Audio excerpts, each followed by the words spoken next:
Yeah, you can move if you wanna. Yeah. If you gotta.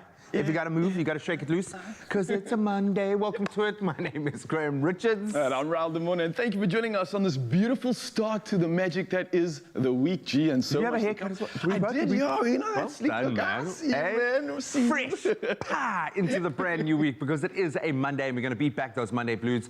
Time to get motivated at the start of a brand new week. That's what we do, and we're going to kick it all off with one of our really cool viewers. We have the coolest viewers, undoubtedly, in the world, and this particular photographer provides us with amazing sunrise photos. Niklas is his name. We're going to give him a call all the way from Hartenbos area. That's like close to Mossel Bay, close to the beach. One of Beautiful my part of the world. favorite spots. I can't wait to see what's happening in that part of the town, G. Yeah. And then you and I are doing something special there on the show, yeah?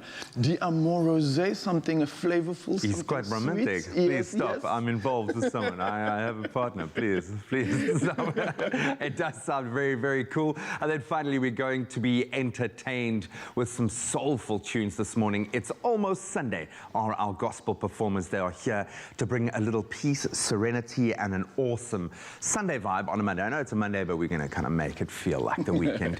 And then we're just going to ignore the sport entirely this weekend after the London Derby yesterday. No, we will get into all of the sporting permutations, but let's connect with undoubtedly the breath of fresh air that wakes us up in the morning. She is beautiful, she is lovely, and she's here just for you. Good morning, ZBZ.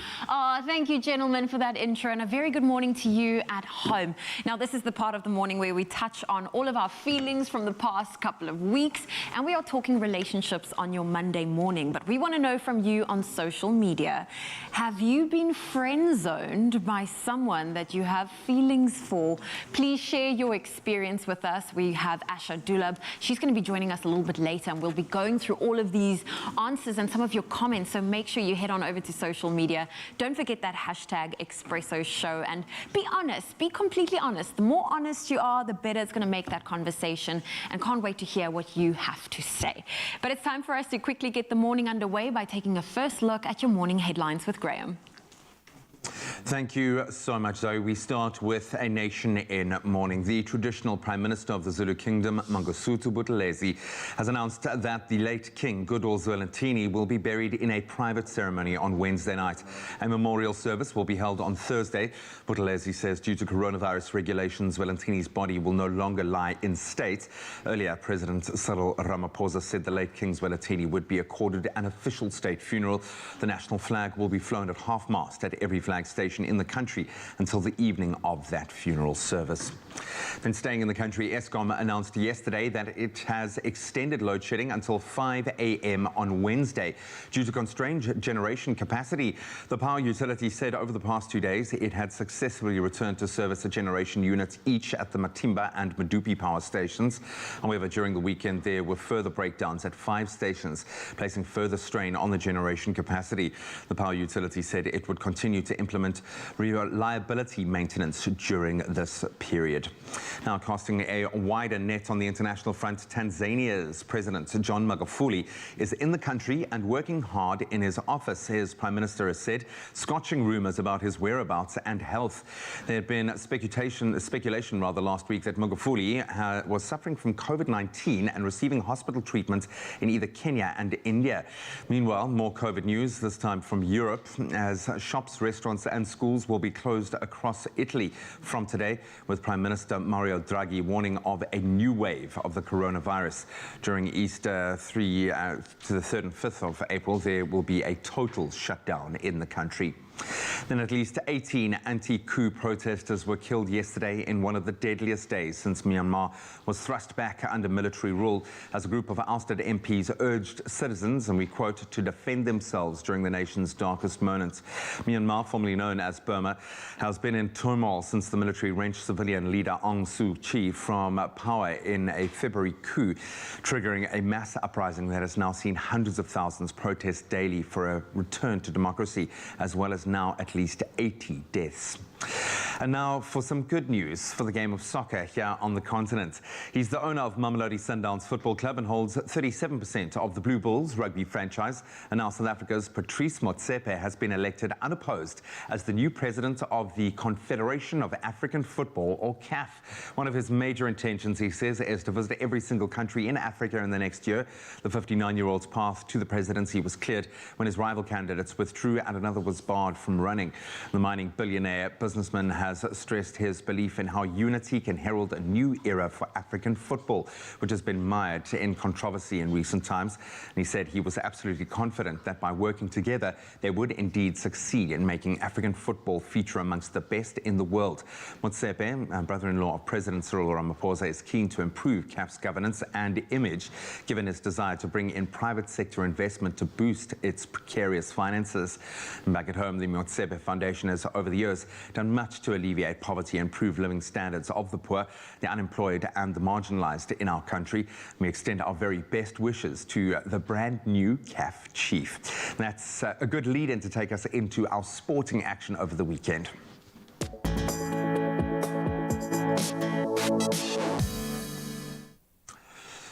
They've done it again. The Proteas women registered an emphatic 7-wicket victory over India in the 4th one-day international match at the Ekana Cricket Stadium in Lucknow yesterday. South Africa were chasing the highest total of the tour so far, that being 267 runs. Openers Laura Wolfhard and Lizelle Lee looked impressive, along with Laura Goodall and Mignon Dupree, all hitting half centuries as they cruised to victory with 8 balls left. So on Friday, the Proteas won the 3rd ODI by 6 runs. The 5th and final ODI between India and South Africa, now dead rubber, obviously will take place on Wednesday from 5:30 a.m. Plenty of rugby to take in Super Rugby Australia. Reds centre Jordan Petaya, he scored a try 2 minutes from time to guide his team to a very well-deserved 40-38 win over the defending champions, the Brumbies, on Friday. The Rebels held on to record their first win in the Australian domestic competition with a narrow 10-7 victory over a resurgent Western force. Then in Super Rugby Aotearoa, the Blues claimed a very impressive 39-17 win over the Highlanders, and the reigning champions, well, they stayed on course, the Crusaders beating the Chiefs 39-17 in Christchurch. Then bringing it back home for footballing news, reigning Premier Soccer League champions Mamelodi Sundowns looked every part the championship winning team, recording a 2-1 win over Stellenbosch FC at the Donny Cravens Stadium to extend their lead at the top of the PSL standings now to 4 points. Still haven't lost a game this season. Peter Shalolile scoring a stoppage time winner as his team claimed their 11th league win this season. So the Brazilians now sit on 39 points with 3 games in hand. And Premier Soccer League action will continue on Friday. And then staying with cup action locally, Chippa United became the first team to secure their spot in the Nedbank Cup semi-finals after beating a very determined Richards Bay FC 2-1 at the Cesar Ducache Stadium on Saturday. And yesterday, Pretoria Callies, they defeated the Cape Town All-Stars 5-4 on penalties. That was after the game ended 2-2 in Stellenbosch. And Chakuma Chamadewandila, they claimed a 2-0 win over Black Leopards at the Toyondu Stadium. So TTM will face either Orlando Pirates or Mamelodi Sundowns, quite a prospect. That's in the first semi-final, and then the Pretoria Callies will be up against Chippa United in that second semi-final match. And staying with the beautiful game, it was London derby time last night, and Arsenal came from behind to record a very impressive 2-1 win over a 10-man Tottenham Hotspur in the English Premier League North London derby at the Emirates Stadium. Goals by Martin Odegaard, who was a star on the night, and stand-in captain Alexander Lacazette. They sealed the victory for the Gunners in a hard-fought encounter.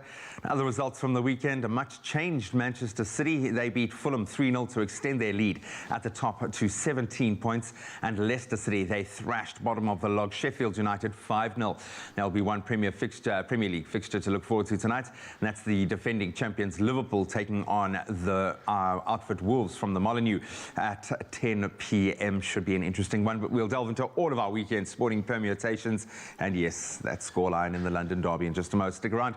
Right now, let's take a look at your sunrise pictures.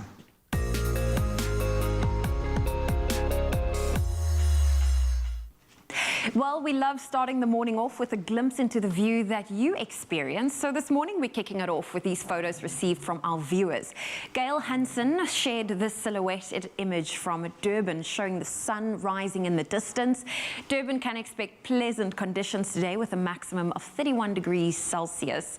And then Astro Molly from Soweto shared this beautiful image of the sun rising through the trees.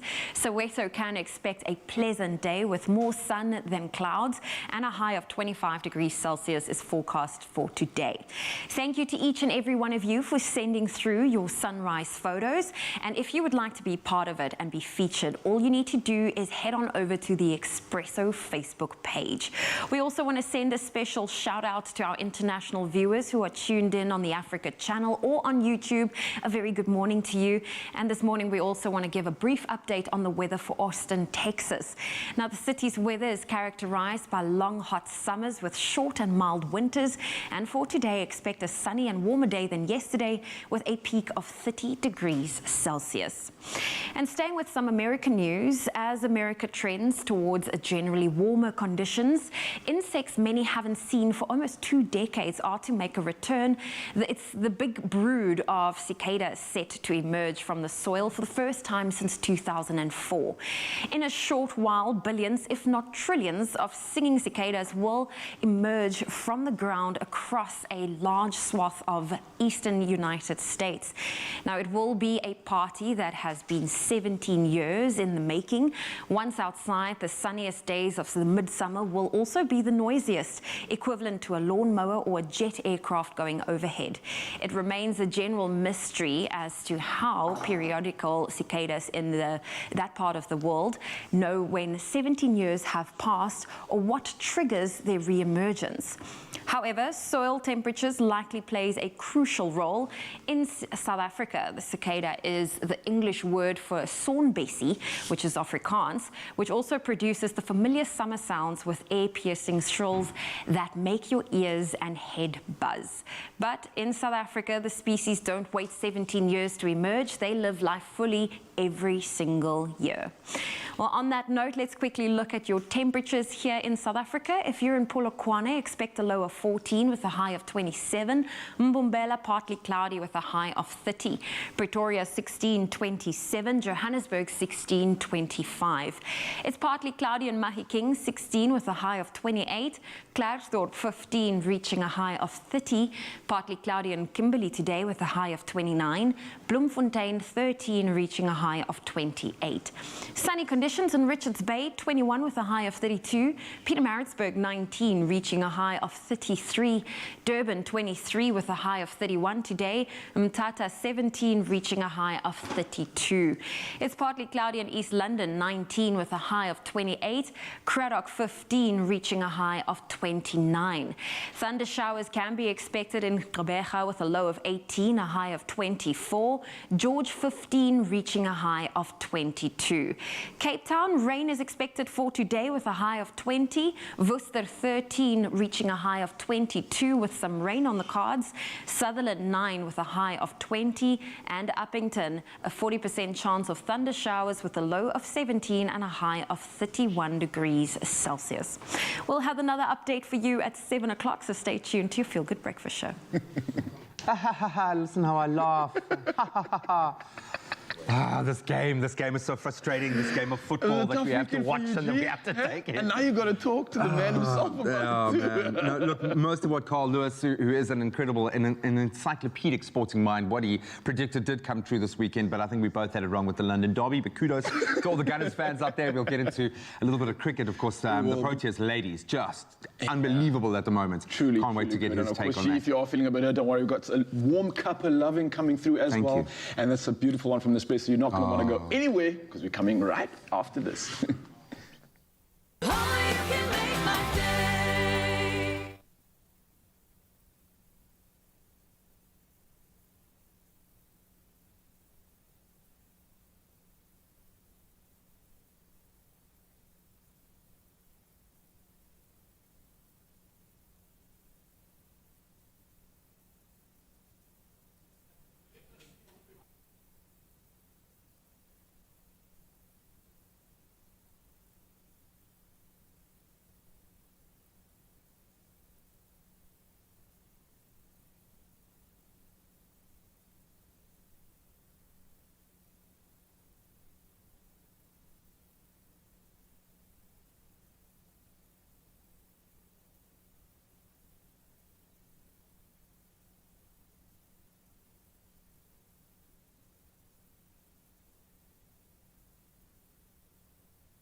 Welcome back as we talk sports. After chasing their highest total of the tour in India so far, the Proteas women just looked so impressive, cruising to a 7-wicket victory over India yesterday to now lead the series 3-1. And then down under, the Crusaders and the Blues recording some big wins in Super Rugby Aotearoa, while the Reds pulled off something miraculous and the Rebels claimed the narrowest of wins. Sports writer Carl Lewis joins us in studio to gloat a little bit because you were on the money with just about everything, buddy. But let's all gloat collectively as a nation over how well the Proteas ladies are playing at the moment.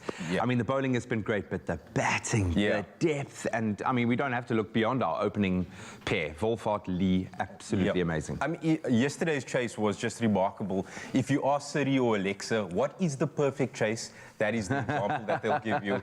They timed it well. They shifted gears at the right time. It was honestly textbook stuff, and I feel not only the players deserve credit, but the coaching staff, because they seem so well prepared, and the execution has been phenomenal. Completely, and the balance of that, and it's always such a difficult thing to find the right opening pair that can balance each other out with the right kind of who's going to put pressure on the bowlers, who's going to keep it ticking over. And when you look at their strike rates, I think Lee was sitting at about 100 or just under, Wolfhard was sitting at about 70, and it was just perfectly orchestrated. And then, Lazelle Lee and Laura Wolfhard has been excellent all tournament, but we also have to give credit to 3 and 4, Laura Goodall and Mignon Dupree. They played the similar role to like the enforcer and the other one being the anchor. So you get a half century, you get a half century, exactly. You get a half century. I can't praise them enough, to be honest with you. Absolutely beautiful stuff. So obviously we wrapped up the series. Do you expect it to go all the way? They should have the next one in the bag. Well, I hope they don't take the foot off the pedal, because I just think the series has been all about them executing and winning the big moments, and I hope they don't stop. We talk about that culture of winning. Let's create that culture of winning, but absolutely beautiful stuff. We'll wait until Wednesday for the next one.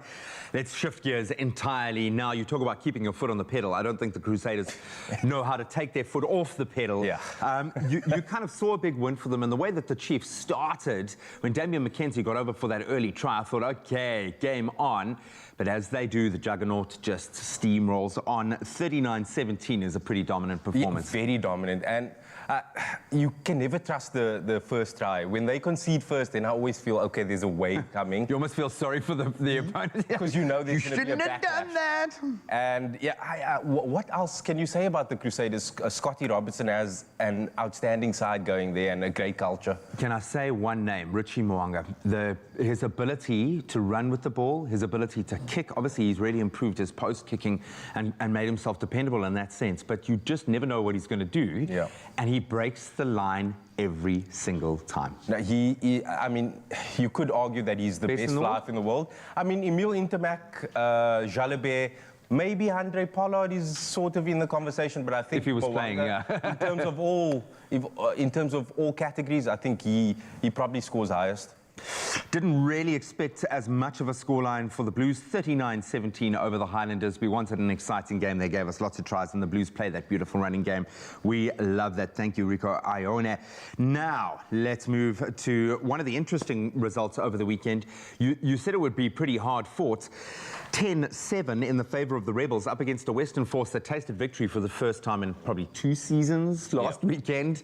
Certainly showing that they've got that grit and they've got that mettle, and how the margins in this game can be so unforgiving. I think they are the 2 outstanding sides in Australia, and they showed us why. That finish was just epic. Did you expect that from the Reds? I know you had hinted that they could pull off a surprise, but this Reds team looked like they've been playing this way for decades. Not that they were the whipping boys all of 4 or 5 seasons ago. I just think their backline is just so exciting, you know. James O'Connor, he's very mature now. He's a bit of a wild boy. And Jordan Pataya, I feel like he's one of the most talented rugby players in the world. They're just an exciting team. James O'Connor is now the Wallaby fly half. You've got to say that he's kind of stepped into that kind of role. Absolutely brilliant. And I'm glad you mentioned Pataya as well. X-factor player, some amazing rugby that we were able to see both in New Zealand and Australia. And of course, the most disappointing weekend of football that anyone has ever experienced. Now, Well done to the Arsenal fans out there. You guys played unbelievably well, and without Pierre-Emerick Aubameyang as well. So we'll get into all of those permutations. You sit right there. Don't move. Yes, indeed, boys. We will get into those permutations. Gee, I can't help myself, especially when I get to grovel in some of your victories there, defeats. Now, of course, before we get into that, though, I don't know about you guys at home, but I'm definitely starting to feel a chill in the air. Of course, as we're transitioning into these colder and cooler months, it looks like winter and autumn is coming. Now, of course, when it comes to fashion, autumn and winter 2021 is all about layering it up in style essentials made from maximum warmth and comfort too. Now, of course, there can be only one. We're talking about Nox Mafu, and she's in the building, of course, this morning to talk to us all about the styles. Nox, how are you this morning? I'm well. It's a Monday, feeling It's a fresh. Monday, yes. And you, how are you? I'm good. I'm excited. Good. Obviously, we've got a lot going on in the week, of course, but I'm more excited to be geared up for it. You And know I know how it that's is. where you come in. now. Yes, So what's absolutely. happening when it comes to layering it up and styles for Yes. winter? What are the options? How are we doing this? So what we're going to do, we're going to layer, okay? We're going to make sure that we're really getting great statement pieces that are very focused on sustainability. I mean, for instance, the highlight for me in the autumn-winter range, for men particularly at the moment, is the puffer jacket. And this is something that you can really layer up with fleece tops, you really kind of simple hoodies and all of those items, and you can really add that extra pow with a puffer. Now, these are amazing because they're made with recycled plastic.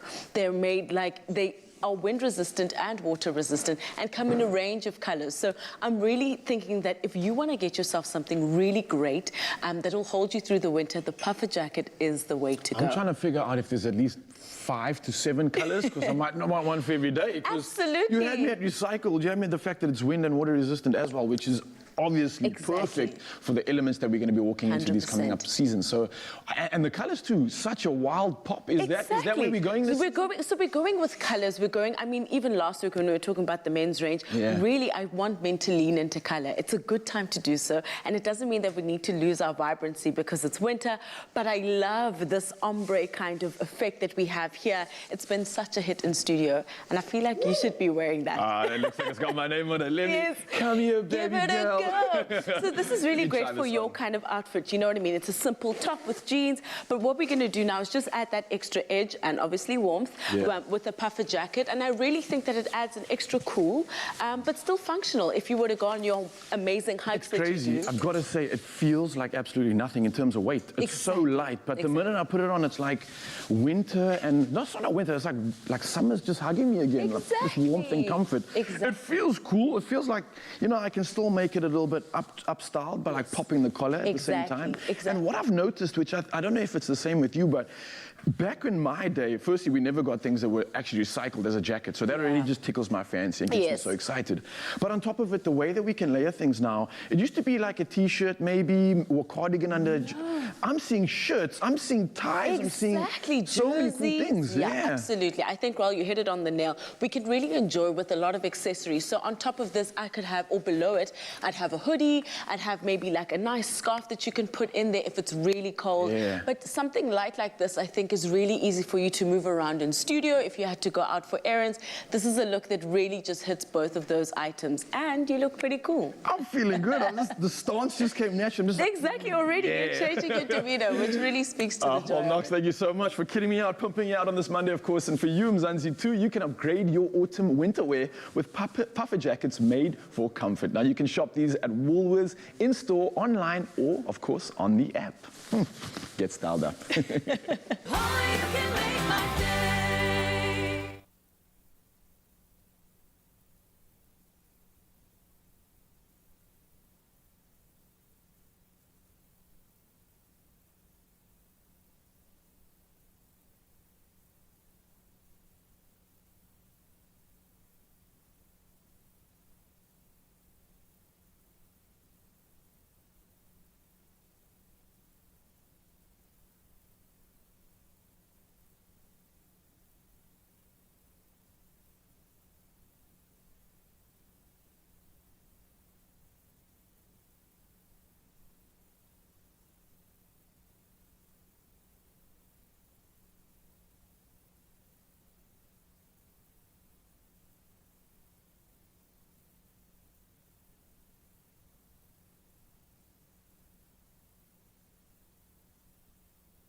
Yes, beautiful souls back in the kitchen. It's Monday morning, and we got something special for you with the man G himself. You ready for this, bro? Yeah, I am, man. It's quite romantic in here because we are making an espresso d'amore rosé. Okay, so the rosé might, you can just say rose if you want. It talks about obviously the color of what we're going to be making here. We're going to be whipping up a beautiful cappuccino using our barista device, which is truly phenomenal. And we're going to be using the vanilla eclair. Take a look at that, baby, right over there. I'm loving these barista blend creations. Obviously, the flavors coming through are just like changing the game completely, honestly. What I love is that it's subtle and it's more in the balance of flavor. So you might think that you're getting something that's had a syrup squeezed into it, and it's not like that at all. It's the notes that it carries through. This is obviously going to be on the sweeter side, very well balanced, a bit more biscuity, a kind of a malty flavor, and I think it's going to lend itself well to the creation that we're making this morning. So I'm going to get straight on it. So we're using, as I said, the barista device, and I've got it set to cappuccino here. You can go lattes, you can do anything you want. We even did latte art the other day, which I won that challenge. I don't know if you remember that. I dominated that challenge with my picture of an orangutan. So what's going in here? We've got we're using soy milk this morning. You can use any milk variation you like. I think a lot of producers have specifically for barista use. They've developed really high quality milk variations now. Soy. I've seen some almond barista blends as well, which is absolutely fantastic. You said a great vasodilator. What? Beetroot. Beetroot. Gee, I'm using beetroot so much as a pre-workout. It's got a high nitric oxide value or content in it, so it's basically like a vasodilator. Brilliant for pre-workout, brilliant for helping the blood flow. Brilliant for helping the blood flow. So of course, not only is this a perfect dessert, not only is this a perfect pairing of flavors, but it also has some functional benefit to it as well. Paired with the caffeine, this is an incredible great way to start your day, man. Cardamom powder, very, very nice. And then just for a little bit of additional beetroot flavoring, we've gone for the dried beetroot as well. And then we're going to pop our lid on and we're going to let it do its thing. Buddy, do you mind making me a cup of coffee? Sitting there completely useless, not doing anything. Of course, you've got these beautiful vanilla notes coming from this blend. Of course, it's nice and mild.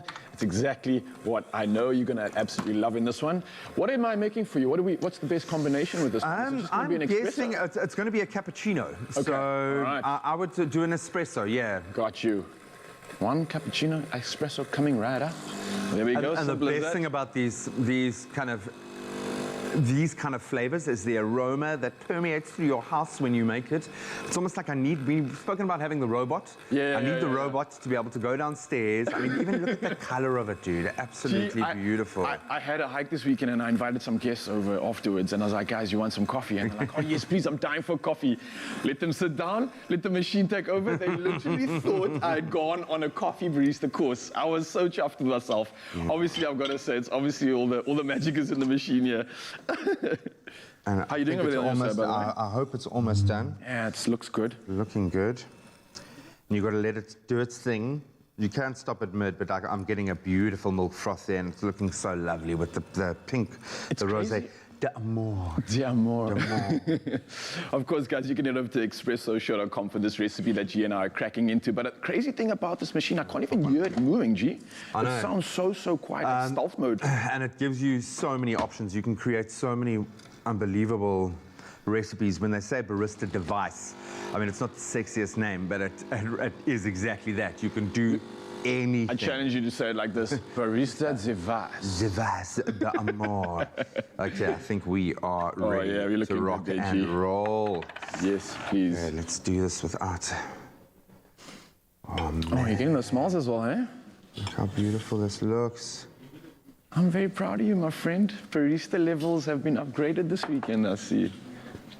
Thank you very much, my friend. That's for you. Did you see the little heart there? I saw that. I like your artist skills are still going at it. Then where's Carl Lewis, my other on-screen bae for the day? I'm going to Carl, where you at, brother?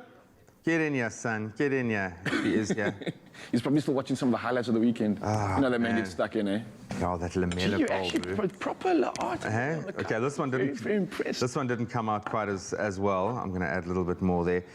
Give it a taste, bro. What do you think? Okay, well, I can't wait for Carl anymore. He's clearly watching the I'm highlights. going to hijack this one. Of your game of the weekend, which I'm sure he's going to want to get stuck into. So, without Carl, cheers. In your favor, G, Barista Brand D'Amore, thank you very much. Oh, that smells lovely, eh?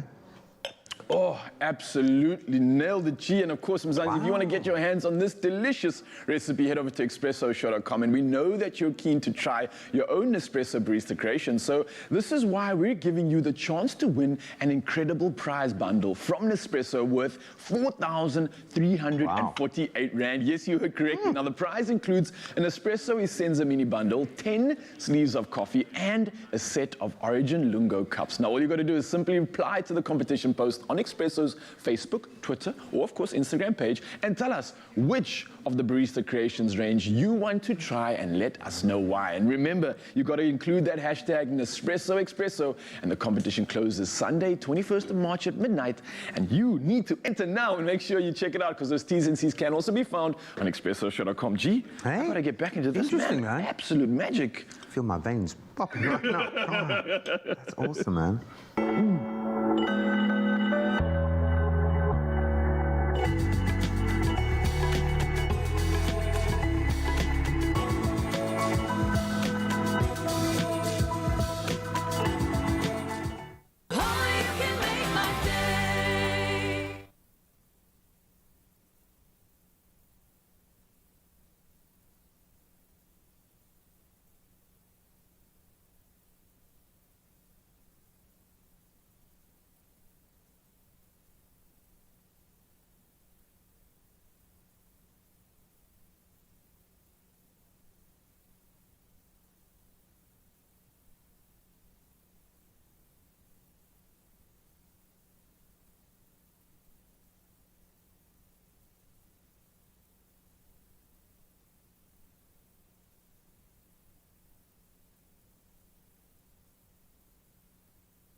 It's my feel-good breakfast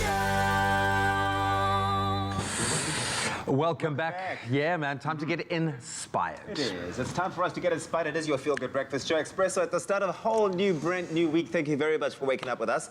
Now, a passionate group of cyclists, they're doing their bit to reverse the cycle of poverty by embarking on a journey and cycling from Cape Town to East London with the aim of raising funds to send orphaned and vulnerable children to high school. Now, to tell us more about this fantastic work that they're doing and their ambitions are Patrick Andries, who's the co-founder of the Uhambo Journey charity organization, as well as its two directors, Warren Wilkinson and Lorne. Is it Lorne or Lorne? Lorne, if you're being fancy. And they're here to chat to us all about this fantastic work, which is great work, guys. Good morning. Good morning. Morning. Early start, but as cyclists, you're used to an early start. Hey, this is probably a late get-up for you guys, man. Did you cycle here? No, it was a little bit wet this morning. Oh, yeah, no, we'll give that one to you. But gentlemen, thank you so much for joining us. Thank you for doing what you are doing at the moment. Sending out a massive message when I think maybe we're all suffering from fatigue at the moment, but obviously the effects of poverty are being felt now more than ever. So being able to do what you do is wonderful. Uhambo, who would be the best person to explain to us where it all began and what actually drives you guys? Okay, well, let me just tell you a little bit about Uhambo. But firstly, thank you so much for inviting us. Oh, it's a pleasure. And that's, we sort of, giving us this opportunity to talk about Uhambo, which Patrick, Warren and I are very passionate about. Yeah. But basically, Uhambo, I think a lot of you will know, means journey in isiXhosa. So effectively, we're embarking on this journey. We're riding from Cape Town to East London. And in turn, we'd like to sort of change someone less fortunate than us, their life's journey. And how we propose doing this is raising money to send them on a fully funded scholarship to one of the schools in the Eastern Cape. Love it. And we want to take these orphan and vulnerable children from Nyanga And now Nyanga is a township in the Western Cape, the poor of the poorest. It's actually the murder capital of the world. You know, these are harsh conditions to grow up in, and we want to try and give these children an opportunity to focus on their education and just reverse the cycle of poverty. Well, the work that you guys do has a lot to do with impact. Impact is such an important thing, and I think it's what drives you guys when you go into these different communities and you do the work with them. What are some of the highlight moments, and I suppose highlight sort of takeouts that you guys have had of the work that you do? And it's always very interesting to know how that sort of impacts you personally in your own lives.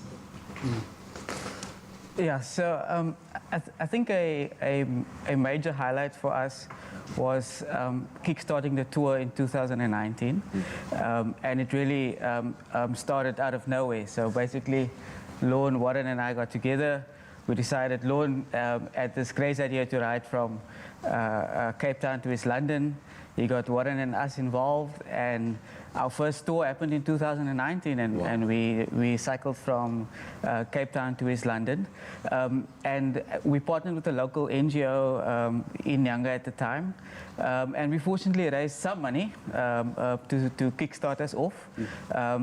We didn't raise enough money yet to send a child to school, but unfortunately last year our tour was cancelled, unfortunately due to COVID. Yeah. But we're very excited that we can get our second, third tour on the way in April, and then getting our donation platform going again. Yeah. And we really would like to call on people to support us and be with us during this time. Were you guys mates, cyclists, part of the same group, sipping coffee at a coffee shop in the morning every Sunday? Warren, how did this union kind of come about? Yeah, so Lorne and I are old boys of Queen's College in the Eastern Cape. And, Queen's College has been around, 163rd birthday this year, since 1858. And we saw an opportunity together with other cyclists that also journey from Joburg and East London through to Queenstown. In fact, the Joburg guys are doing their 12th ride this year. And Lorne phoned me up and said, listen, why aren't we doing a ride? And I said, well, let me think about it. Okay, I've thought about it, let's go. And he knew Patrick from Etofeni, and we got together, and that's what got the whole thing started. And I think in terms of impact for us is just also using this ride to align ourselves with the pain and the suffering that orphan and vulnerable children go through on a daily basis. Not only getting to school, but having some kind of a schooling environment. If out of 100 children, only 14 to 15 actually matriculate, that's a massive problem for us. It's a massive problem in terms of raising the next generation of leaders. Yeah. And I think together with Queen's College and GHS, which is the girls' school in Queenstown, or Komani as it's called now, we want to give these children who are orphan and vulnerable an opportunity to have an excellent education. Is that where the bursary will be? Yeah, predominantly, yeah. Absolutely. Fantastic. Well, you guys, your next tour starts now in April, and you guys are going to be doing 1,244 kilometers. I mean, I think you could do better. That's if we get the route right. It is absolutely mind-blowing that you're even able to set, I think, your mind as a mission around 1,244 kilometers. Let's talk about this next tour starting next month. How are you feeling? I mean, Warren's been training a lot. Actually, And so you has guys? Patrick. I've been a bit slack. I've been paddling more, but now I need to start focusing on riding. Went for a long ride this weekend. My legs were very tired. They did 186 kilometers. Yeah. I did 100. Then that was me. I was done. But you'll carry each other, man. I would imagine the mind is what's really strong. Very quickly, how can people support? How can we get funds to you guys? Yeah, so our current donation model is quite simple. So we've worked out if we get 100 people giving us 100 Rand a month on a recurring basis throughout the year, we would have enough money, around 100,000, to send one kid to school for a year. And if we're able to do it on an annual basis, we'll be able to send them throughout their school career. Wow. So our target for our tour this time around is to at least get 20 committed donors on board to give us 100 Rand a month. That's one coffee a week, Yeah, for sure. sacrificing. But at the same time, our donation platform or Humble Journey for Education is open for anyone to give whatever they can.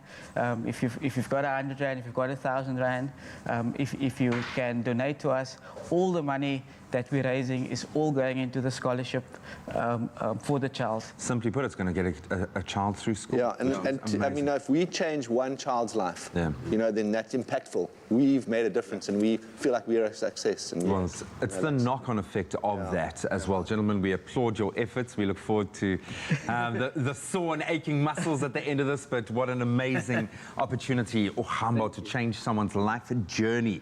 And it starts with that one step, or in this case, that one pedal. But I love the fact that this is focusing on changing someone's future, one child at a time. Brilliant stuff. Well done, gents. Thank you. Thank you. Absolutely magic stuff from the lads there at Uhambo, of course, using their blessings for something positive. Now, if you are a cyclist and you want to also improve your power and speed, or to make sure you remain injury-free, strength exercises should be included in your weekly workout. And of course, when it comes to being fit for bike riding, you would need to focus on both strength and conditioning exercises to develop a strong core to handle your bike. Now, you got to make sure you join us for this incredible workout. And I'm joined by the one and only Zoe Brown. I am ready for this. How are you doing this morning? You good? I'm doing good, and you know what? It will be nice to get the legs going a little bit. I Yeah. still feel the body's half asleep today, so I'm ready to see what you're going to bring to the Monday table. morning blues, we out here to Yes. sort it out for you. So what we're going to start off with is on our bottoms for this one, so you guys at home can join in for this. And I thought we'd start off with the specifics and then start making it a bit more functional afterwards. So one thing I noticed, especially as a cyclist, a big and important muscle are those quads. That's that muscle in the front here. There's 4 of them, the quads obviously, and we're going to be focusing on certain muscles that are really important when it comes to cycling. So there's this weird one called a VMO, Zoe, and that's this little muscle kind of like on the inside of the knee. It forms a teardrop if you're a big cyclist and you like really got that muscle going. But what we're going to try to do is really activate that muscle especially. So why are we doing that and why we're sitting in this position is to do exactly that. So we're going to dorsiflex our toes first. That means pointing them. Dorsiflex? Yes, Towards dorsiflex. me. That's pointing and that's dorsiflex, right? Brilliant. So your shin muscles are kind of engaged here. Now we want to contract the entire quad. So squeezing that leg as tight as you can. And we're going to start off with the right leg. Okay, so you guys at home, Zanzi, you're squeezing your right leg, toes dorsiflexed. And in this position, you now want to raise your leg straight up in the air as high as you can. Now, if you didn't have your leg contracted, you'd only feel it in the abductors. But because we've got that quad contracted, we're getting good stimulation of that VMO muscle. Yes. Now to really target it even more, if you want to get that specific functionality, you rotate your foot outwards at about 45 degrees, doing the exact same thing, dorsiflexing, then contracting the quad. You might get more of a VMO contraction. Now you're lifting that leg up even higher. If you can almost see my leg shaking here. It's actually a little bit harder than I thought. And then hold that for 2 seconds and slowly release that on the way down. Where are you feeling this one? I'm feeling it here. Yeah, it's crazy, eh? Yes. You would think that because you're lifting your leg, you're only going to feel it in the hip flexor, but that's where that contraction comes in. So it's important to really get that mind-muscle connection on these workouts. It's a great warm-up exercise, and you want to go for about 10 reps on each side, of course, and we're going to go for 3 sets in total for this one. So let's make this one more functional. We've activated that quad. We've activated that VMO as well. Now we're going to go and activate those hip flexors and adductors a little bit more. This is where it becomes a little bit more functional. So you guys can get on your backs now. We're going to raise our feet slightly in the air, so they're never going to rest on the ground completely. What we're going to do one by one, slowly just bringing your left knee to your right elbow. Nice and simple. Holding that in the air. Go back down to restart, and then alternating on the other side once again. And for this one, because we're going a little bit slower, it's really going to focus on that core implementation. Of course, you can hear me shaking quite a bit. Why are you laughing? I'm laughing because I can see you going up and I'm just staying down here. Of course, sometimes if you can't get all the way up and hold this position, start with your legs on the ground, and then all you got to do is obviously bring that leg up and connect it with the other one. There's no compromise. I'm either flat down or...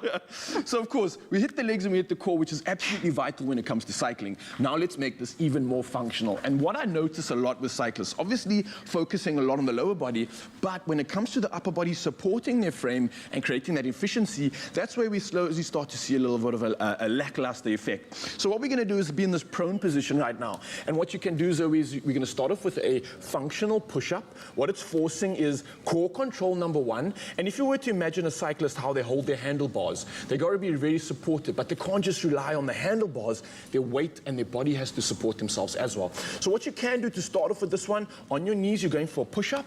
As you come up in the push-up, you're going to tap your left shoulder with your right hand in the air, tap, and then straight back down once again. There you go. Now, this is forcing that core control, forcing that functionality.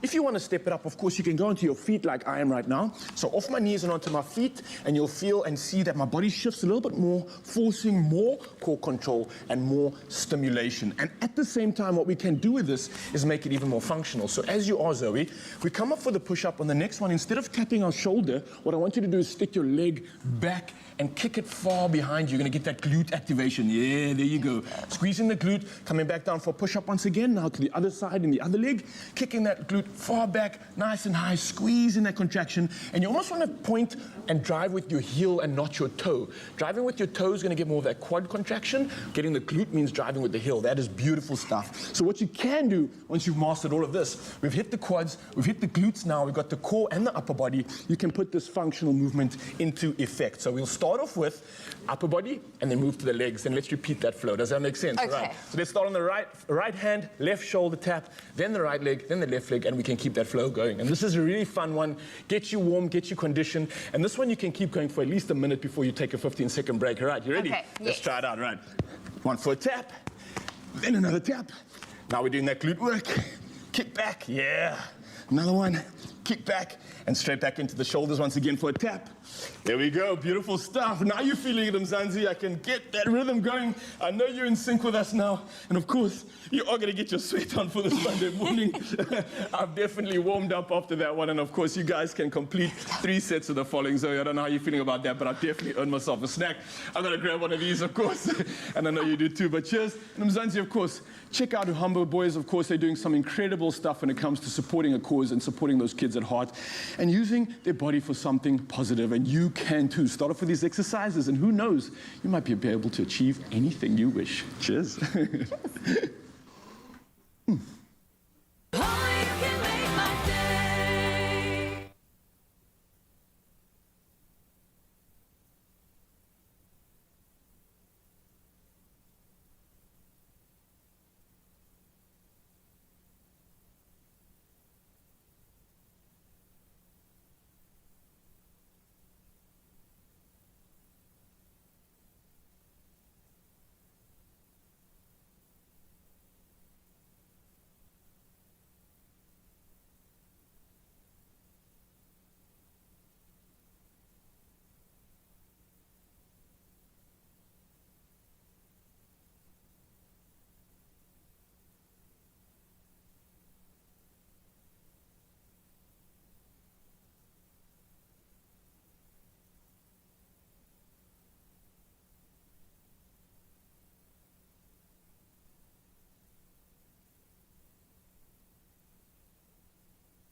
It's my feel-good breakfast show.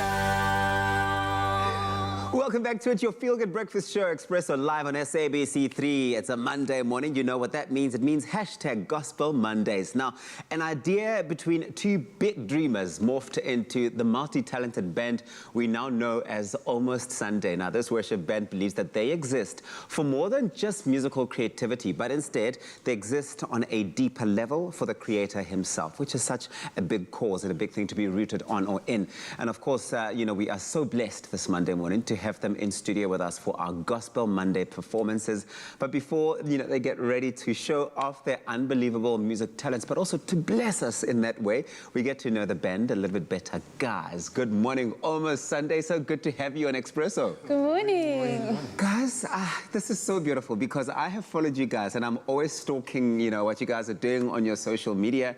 But the journey has been such an interesting one that you guys, where you guys started. Let's start there. A bit of history on this. Almost Sunday. Where did it start? How did it start? Who are the two big dreamers who came up with this idea? And then what happened after? Okay. Yeah, I think sort of from the get-go, it wasn't our plan to necessarily be a band. Oh. And a friend of mine with Nathaniel, the two big dreamers, we learned to play guitar together. And often what happened was we would get invited to lead, in small group settings, with worship and things like that. And before you know it, there was a sense of hey, it's time for us to start something. Yeah. So we would often get to small groups and do music. I met Haley at university. Yes. And when I heard her sing, I'm like, Haley, you have an amazing voice. Yes. You need to start something. And so, yeah, it's been a journey of 6 years now. Wow. And 6 years. Yeah. And you guys are still together going strong. How did you come up with the name Almost Sunday? Was it a Friday and you were rehearsing? But you thought, it's not quite Sunday yet, but it's almost there? Or how did it come about? Yeah, it's one of us. I wish there was a deeper story behind it. We just really thought it was a cool name. You can use my story. I think it works. It was a Friday. But yeah, it was a Saturday night and hey, we're going to start, so let's call it Almost Sunday. And so we just thought it was a cool name. I love it. But we love hearing people, what they think it might mean or their versions of it. But yeah. Worship is such an important thing for you guys as a band. You strive for worship and you do it so well. You connect us in the most beautiful way when you do that. But now you've taken it to the beach as well. Let's talk about that. Yeah, so beach worship, we started in, was it 2015, 14? Yeah. And again, it started with, Lloyd was part of the sort of dreaming that thing up with one of our friends, Keith. Lloyd the Dreamer. Yeah, let's just call him Lloyd the Dreamer. Literally. And so it really just started very small. And I remember the first one was really just a couple of us in between a few rocks, and we did it. And it sort of just grew over time. Wow. To the point that it's sort of this massive thing that people really look out for every year, or look forward to rather every year. I don't understand why it's still only happening once in a while. I think something like that certainly has to carry us into every weekend. Come on, guys. Sure, Dreamer, so many people say that. Go dream about that, please, Lord. But now, we know that you guys are going to be performing quite a few songs on the show today. Which of the options that we've got up on our poll are you guys really enjoying and sort of gravitating towards? I think so. We've got Good to Me, The City Is Yours, Come Holy Spirit, and Emmanuel. And I mean, the split in terms of percentages and the voice, the votes that are coming through is quite something. You've got, from 24% to 40% to 23%. Where are we at? For me personally, I think The City Is Yours is a big one, just because it's almost taken off quite a bit, and people resonate with it so much. So yeah, that's the one I'm rooting for. Come Holy Spirit is right at the top, and it won. And I'm looking forward to having you guys perform that. But Good to Me is off of your album. Let's talk about this album for a bit before I let you go. Yeah, that album, it's called The Journey. Yeah. It actually talks about our journey as a band, leading worship at different venues, different capacity, different people. And the songs that on the album is written by the band members. So we were so honored to be able to, like he said, start from humble beginnings and to writing songs for albums. So Good to Me is just one of the songs that's on that album. What keeps you guys so humble? I think we're just genuinely friends. It's not even we're not striving for sort of any accolades or anything. It's really just a group of friends who really just love God and enjoy what we're doing. And I think that's pretty much the anchor point. Yes. So because that's the anchor, there's nothing sort of pulling us towards anything other than just being true to our friendships to each other. But also true to the cause of worship. It must do something to you guys when you are on the stage or you are between rocks by the beach and you see the impact of your music and your worship that it has on people live when they respond and react to that, when they join in worship. How does it make you feel? It's amazing. I mean, when we started off, we did a lot of youth group invitations, and to see actually young people singing out to the Lord, and to actually see this sort of tangible changes that they just singing praises to God. It's amazing. It makes you feel like we need to pinch ourselves that we get to be a part of this. Yes. And sing songs, and so it really encourages us to see people engage God in that way. Yeah. I love it. I love it. Well, you guys are going to be engaging us in music here on your Feel Good Breakfast Show, and you can engage with it on our Facebook page, Expresso Morning Show SABC3. Remember to use that hashtag Expresso Show. It's a brand new day. We've all been blessed with another chance to live out our dreams today. Let's take it and run with it. Right now, though, it's time for us to run straight into the news with G-Man. Thanks so much, Tabiso. Let's start with a major coup for conservation. A joint operation between police, City of Cape Town law enforcement units and Table Mountain National Park rangers have netted 65 abalone poachers. These suspected abalone poachers were arrested in the Cape of Good Hope section of the Table Mountain National Park. Park Ranger Frans van Rooyen said authorities had previously arrested 23 suspected poachers in another joint operation conducted in January and February. In total, 88 suspected poachers have so far been arrested this year. Staying in South Africa, the traditional Prime Minister of the Zulu Kingdom, Mangosuthu Buthelezi, has announced that the late King Goodwill Zwelithini will be buried in a private ceremony on Wednesday night. A memorial service will be held on Thursday. Buthelezi says due to coronavirus regulations, Zwelithini's body will no longer lie in state. Earlier, President Cyril Ramaphosa said the late King Zwelithini would be accorded an official state funeral.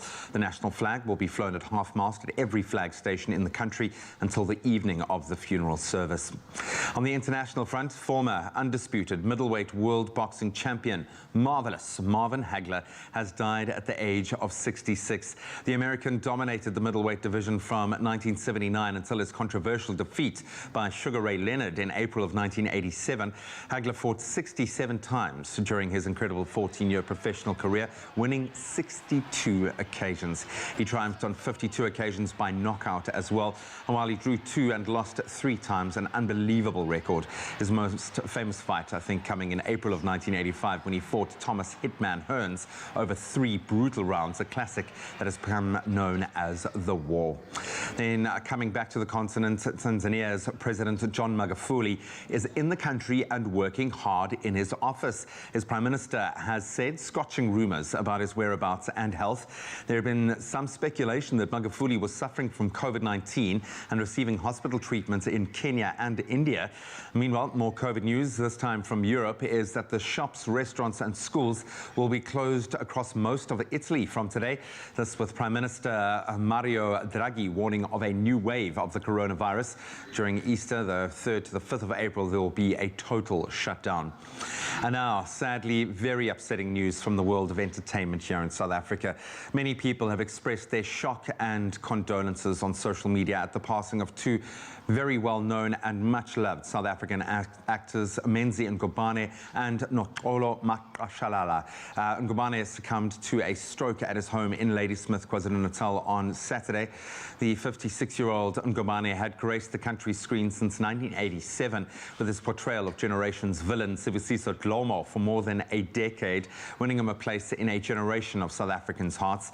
He also played the role of Sijimpi in the local TV series Kwakhala Nyonini and Judas Ngwenya and Isibaya. Brilliant actor. Also had roles in Yizo Yizo, Ashes to Ashes, Gold Diggers, among others. He acted in a number of films as well, including How to Steal 2 Million, which won Best Picture Award at the 2012 edition of the African Movie Academy Awards. And he worked alongside Hollywood Samuel L. Jackson in the South African feature film In My Country, based on the Ankie Krog book, Country of My Skull. Then in a further sad blow, news of actress Noxolo's passing has also surfaced. It's reported that the 44-year-old's body was found in her honeydew home in Johannesburg on Friday. She was well known for her role as Viwe in the first 3 seasons of the youth drama series Cha-Cha. She also appeared in Generations, Binlanders, Diamond City and Intersections. And we certainly add our condolences to the many pouring out to their family, to their friends and their colleagues. Well, on that tragic note is where we round off our news headlines. Let's get back into the sport.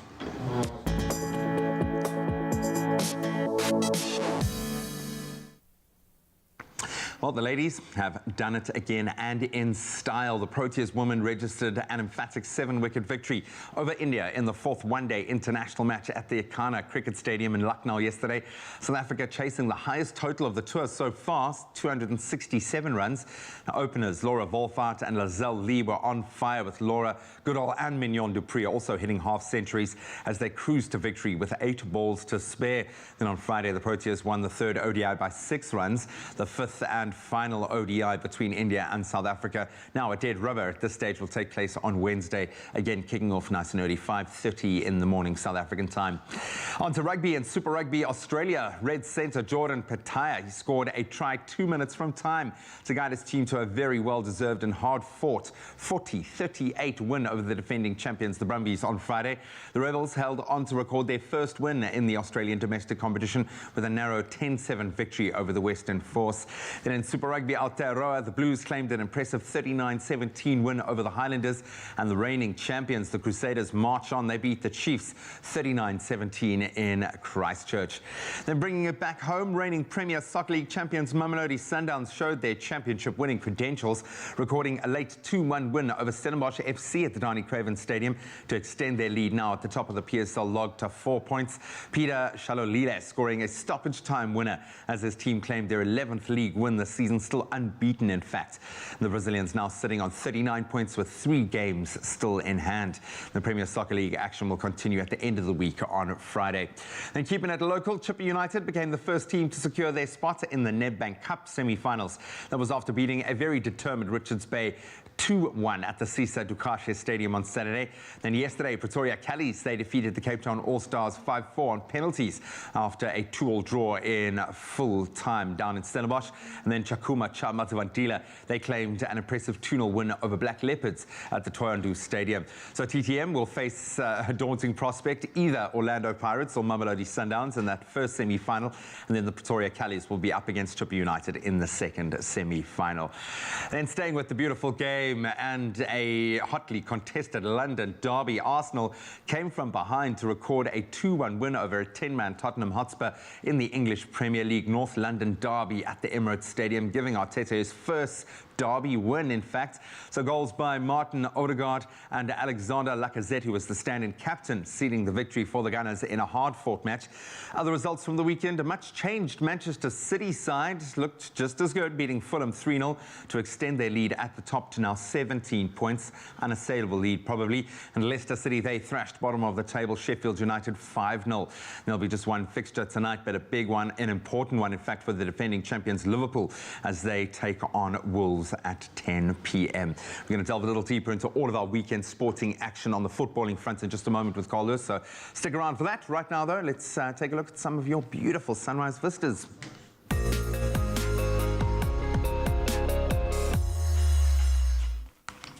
Thank you, Graham. Well, thank you to each and every one of you for sharing your sunrise photos with us. And kicking off our 7 a.m. update, we've received this beautiful image from a user named Color Your Sky Blue from Rustenburg. Now, if you are in Rustenburg today, prepare yourself for a passing morning shower, but otherwise a partly sunny day peaking at 29 degrees Celsius. One of our regular contributors, Joan Cameron, shared her stunning view of the ocean in Britannia Bay. You can expect a partly sunny day, Joan, with a 25% chance of precipitation. And then please continue to share your sunrise photos with us. You can do so on the Expresso Facebook page. And don't forget to let us also know where you are from so that we can give you a weather update for your area. And while we enjoy experiencing a sunrise from your part of South Africa, we also do have some international viewers tuning in on both YouTube and the Africa channel in the US. So this morning, we want to say good morning to you and also report on the weather from Memphis, Tennessee. It is a city found along the Mississippi River, as well as the second most populous city in the state. A flood advisory warning has been issued for the area. Periods of rain and thunderstorms will be experienced this morning, so please exercise caution. And then for our weather news this morning, we go back in time, in fact 70 million years back in time, to a so-called KT event, the name given to the die-off of of dinosaurs. It's believed this event was caused by climate and geological changes that interrupted the dinosaurs' food supply, but in the 1980s it was suggested that a comet, asteroid or meteor impact event may have caused their extinction. And now scientists are celebrating the first discovery of a dinosaur preserved while sitting on a nest of eggs with fossilized embryos, including at least 3 that were visible. The Oviraptorosaur fossil was uncovered from rocks 70 million years old, and that's in the Ganzhou city in China. The feathered bird-like dinosaur discovery uncovered multiple details about the species, including that dinosaurs were nurturing their offspring as the babies were almost ready to hatch. The fossil also gave researchers insight on their diet, as it was found with pebbles in the abdominal region, which helped to digest food. And scientists say this is only the beginning, as they are going to be learning much from the specimen for many years to come. Well, let's look at those temperatures. If you are in Polokwane, a low of 14 with a high of 27 can be expected for today. Mbombela, a low of 17, a high of 30. Partly cloudy in Pretoria, 16, reaching a high of 27. Johannesburg, partly cloudy with a high of 25. Mahikeng, 16, reaching a high of 28. Klerksdorp, 15 met 'n maximum van 30. Deels bewolk in Kimberley, 15 met 'n maximum van 29. Bloemfontein, 13 met 'n maximum van 28. It's sunny in Richards Bay, 21 with a high of 32. Pietermaritzburg, 19 with a high of 33. It's sunny in Durban, 23 with a high of 31. Thunder showers can be expected in Mthatha, 17 with a high of 32. Partly cloudy in East London, 19, 28. Craddock, 15, 29. Gqeberha, 18, reaching a high of 24. And thunder showers can be expected in George today with a high of 22. Cape Town, wet and cold conditions with a low of 17, a high of 20. Worcester, 13, reaching a high of 22 for today. Partly cloudy conditions in Sutherland, 9 with a high of 20. And Uppington, your low is 17 and your high 31 degrees Celsius. That's where we leave your weather for now. If you have a beautiful sunrise photo you would love to share with us, please do so on the Expresso Facebook page. Well, Raul, that's a very nice jacket you've got Thank you on. very much. I got some stylists to help me out this morning. Of course, I must say, you baby blue's looking good on you, boo. Thank you very much. Where did you get the inspiration for that jacket? Did you see it on my social media last week, perhaps, by any chance? Get out of here, man. Hashtag influenced. Hashtag influenced. I love it. Woolies has done the most with it. It looks beautiful. But, you know, one of our favorite parts of the show every morning definitely has to be when we take in all those sunrise pictures that you guys send and we interact with, and we get to know the viewers that sent the pictures as well. And seeing and, you know, sharing those sunrise pictures that we receive on a regular basis has to be a standout moment as well that we really do enjoy interacting with. We get a glimpse into how you start your morning, what it's looking like in your part of the world. And we now chat to one of our sunrise contributors, Nicholas Meyer, who is currently in the Hartenbos area. Nicholas, good morning. Morning, brother. Good morning. Nicholas, good morning, Expresso. Good morning, viewers. You're speaking to the viewers, all of them, Zanzi, and of course Tabisa and myself. I've got to say thank you for joining us this morning, man. I love Hartenbos. I often go and visit when you have the Dyers Festival, which is a pure favorite of mine. So you guys are blessed with a geest there, man.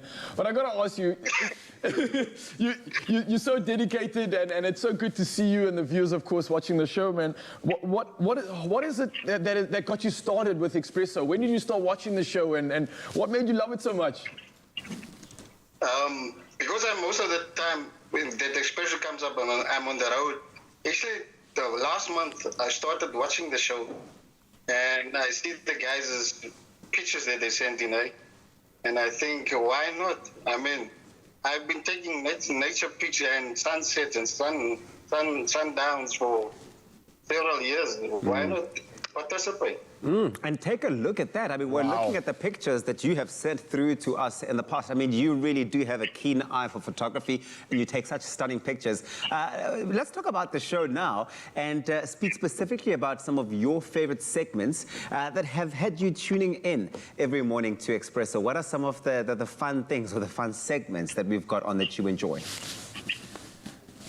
Like I said previously, the guys' speeches looks awesome. Yeah. And I mean, why not get the exposure? and that's why I'm actually watching this in the morning. And then the other part of it is the jump side of the program in the morning. I mean, Oh, ooh, hey, woo! it keeps me watching it. Eh? Do you actually take part? Sorry, Yeah, I want to no, find out. that's You a wanted good to question. I ask, wanted to right? know, are you involved? Are you joining us? Have you tried any of the workouts? I didn't get that. I was asking, have you tried any of the workouts that we've done on the show? To be honest, I'm trying. I'm trying. I'm also trying. Well, look, Nicholas, I mean, trying is all that matters, and that's the most important part about it. But I got to say, man, you're a regular viewer on the show now since you started and had the opportunity to watch about a month ago. And seeing your pictures we received and the viewers themselves too, absolutely love it. You mentioned it was a highlight for you too, but I got to admit, seeing your pictures, they are absolutely incredible. Are you a professional photographer? I mean, you said you saw some of the pictures, you wanted to get involved. It sounded to me like you thought your pictures were better. That's why you sent them in. And I'm sure you could agree, but is this just a hobby of yours or is it more of a profession too? It's just a hobby. Eh? I just started out as a hobby. But it seems like I need to go professional now. Yeah, man.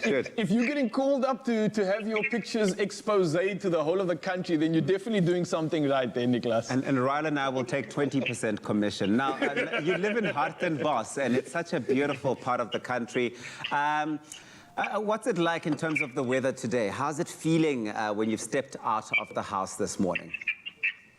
Okay, the temperature is at the low 16 this morning, and the maximum is going to go up to 22. Okay. And there's a 41% thunder showers at certain places. Oh, okay. So not only are you a great photographer that's really just going to end a lot of photography careers, you're also going to be taking our jobs and reporting on the weather Clearly, as yeah. well. Come join the family, come join the family. But thank you so much for taking part and for all the stunning photos, okay? Thank you, man. Thank you guys for the exposure. Eh? Yeah, man, Mr. Mayor, please, as soon as you've sort of gotten into the gymming, I want you to take a picture of your abs, of your six-pack, like Ryle, and send it to the show. Our viewers love to see a picture abs. of your abs in one of those beautiful photography sunset pictures, and there we have the magic right there. We cannot wait, Nicholas. I thought this is a family show, eh? It is. Families love abs too, all right? Thank you so much, Nicholas. Have a fantastic day. Okay, guys, thank you, man. Yes. Thank you very much. I love chatting to these awesome viewers, eh? I love it. Oh. Cheers. Oh, you can make my day.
welcome back. We are back with sports writer Carl Lewis, who is going to be telling us all about what went down on the footballing fields across the world over the past couple of days in the PSL. Only one PSL's fixture, but what a game. Defending champions Mamelodi Sundowns looked at every part. The championship-winning team beating Stellies FC, ending their run and, of course, extending their lead at the top of the table. I think 4 points now.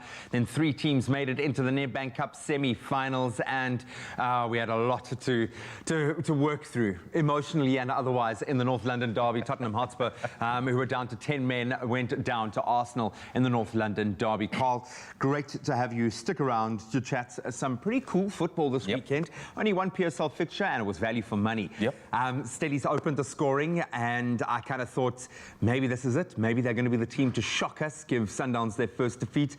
But you've spoken about Sundowns having that championship-winning credential, that ability to be able to see it through. Yes, they did it, I think, in the 94th minute. Shalalila came through, but they're a good team, and they play so beautifully right across the pitch. True. I just don't see how any South African team is going to catch this Sundown side, you know. After Pitso left, maybe some other clubs thought there's an opportunity for us to close the gap, but unfortunately, the system was there. That's just not the case. And with 3 games in hand as well, you've got to be thinking, you know, it's going to be impossible. They play brilliantly, and we feel for Stellenbosch, who've been playing, you know, on the back of 2 brilliant wins earlier, but it wasn't meant to be. Let's get into the romantic cup that is the Nedbank Cup. Such an interesting one, and you alluded to this last week, because this is an opportunity for the lesser league teams to shine, but also teams that are sitting at the bottom of the PSL table to shine as well, which adds a whole different level of importance. I'm going to start with the heartbreaking results. Richards Bay going down 2-1 to Chippa United, but when we look at their league positions, you can kind of understand it. Chippa fighting for survival in the PSL, they put everything into this cup game. Richards Bay fighting to win the Glad Africa Championship. They rested some of their star players. Do you think that was a mistake? Surely, I mean, cup glory is cup glory. Exactly, still. and I think, you know, the Glad Africa Championship doesn't get the exposure that perhaps the Nedbank Cup does. So I think a good... Or the money. Yeah, exactly. and a good cup run would have done wonders for the Richards Bay brand, considering that they could be in the PSL. But in the same breath, they probably know where their bread is buttered. So if they get into the PSL, suddenly your monthly payments goes to 2 million instead of 500,000. Completely. And then Cape Town All-Stars, Pretoria Callies, not disappointing. A 2-all draw going into extra time. That's what we want. Then we don't mind it going into penalties. And in penalty shootout, Pretoria Callies coming out on top. Yeah, they remain the non-PSL team now in the last 4. They're the only PSL. After it looked like there could be a few more making big runs. So good luck to them. I mean, 2 years ago it was TS Galaxy that had that amazing. And look where they are now. The Nedbank Cup. So who knows? And then Chakuma also progressing. And when you take their kind of relegation threatened position, this could be their only opportunity for glory before they go most likely into a playoff position at the end of the league, beating Black Leopards 2-0 there. Okay, let's just deal with it. Just deal with it, Graham. Deal with it, bro.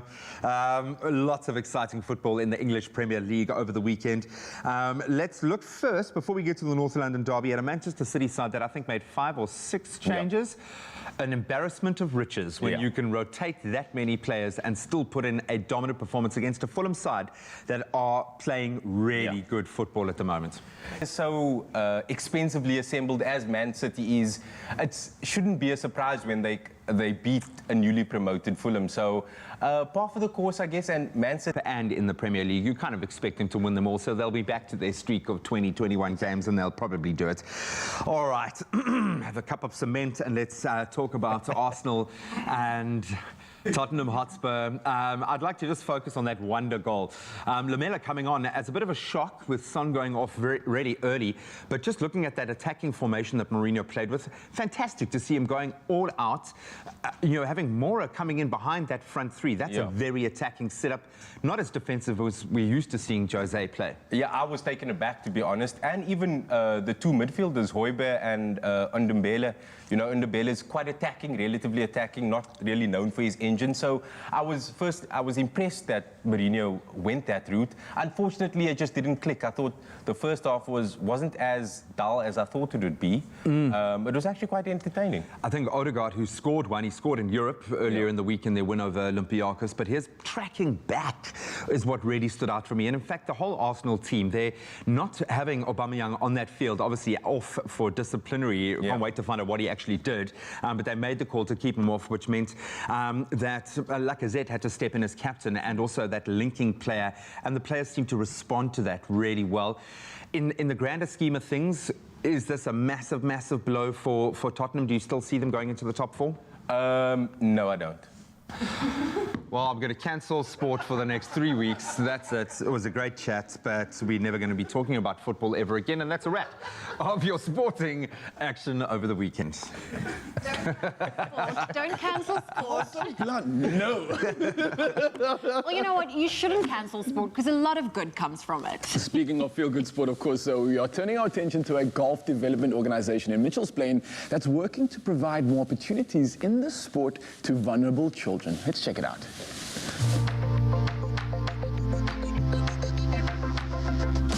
The objective of Mitchell's Plain Golf Club is to bring the game of golf to local and poor areas. We want to go into local areas, disadvantaged areas, and bring it to the kids. Also use it as a safe haven for gang-infested areas. The conditions these kids face back home, it's basic social issues, you know, social economic circumstances of which parents cannot afford equipment, etc.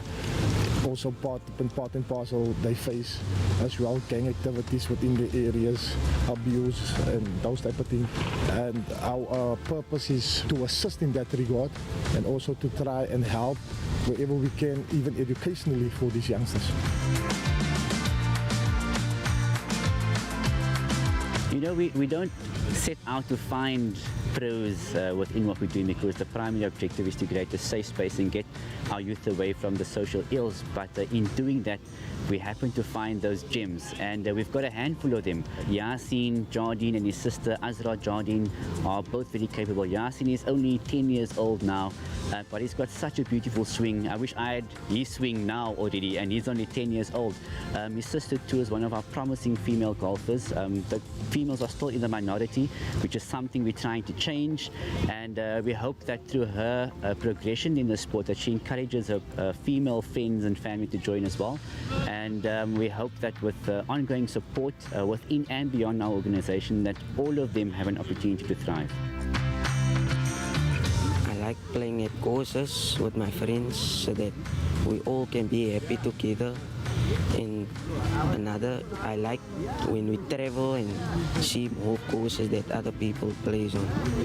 I would like to achieve more and become better and better, and I would like to come practice more and more.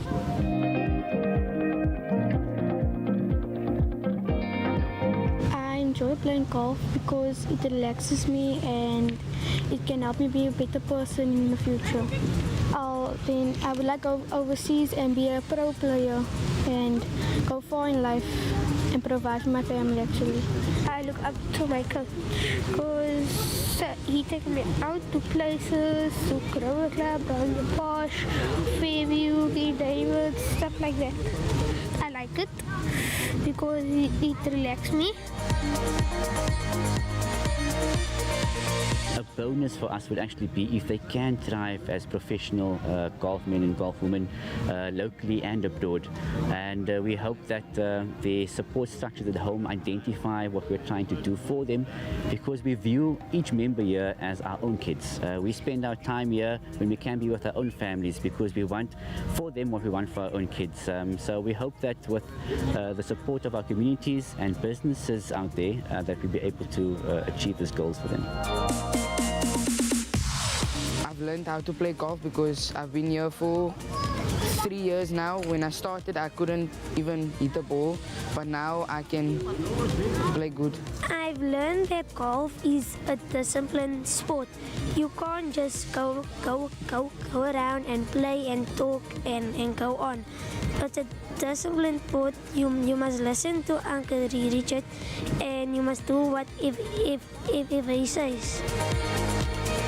people who are interested and keen to support us can reach us on our social media platforms, Facebook and Instagram. Our contact details are there, and we encourage them to reach out to us to be a part of this changing intervention.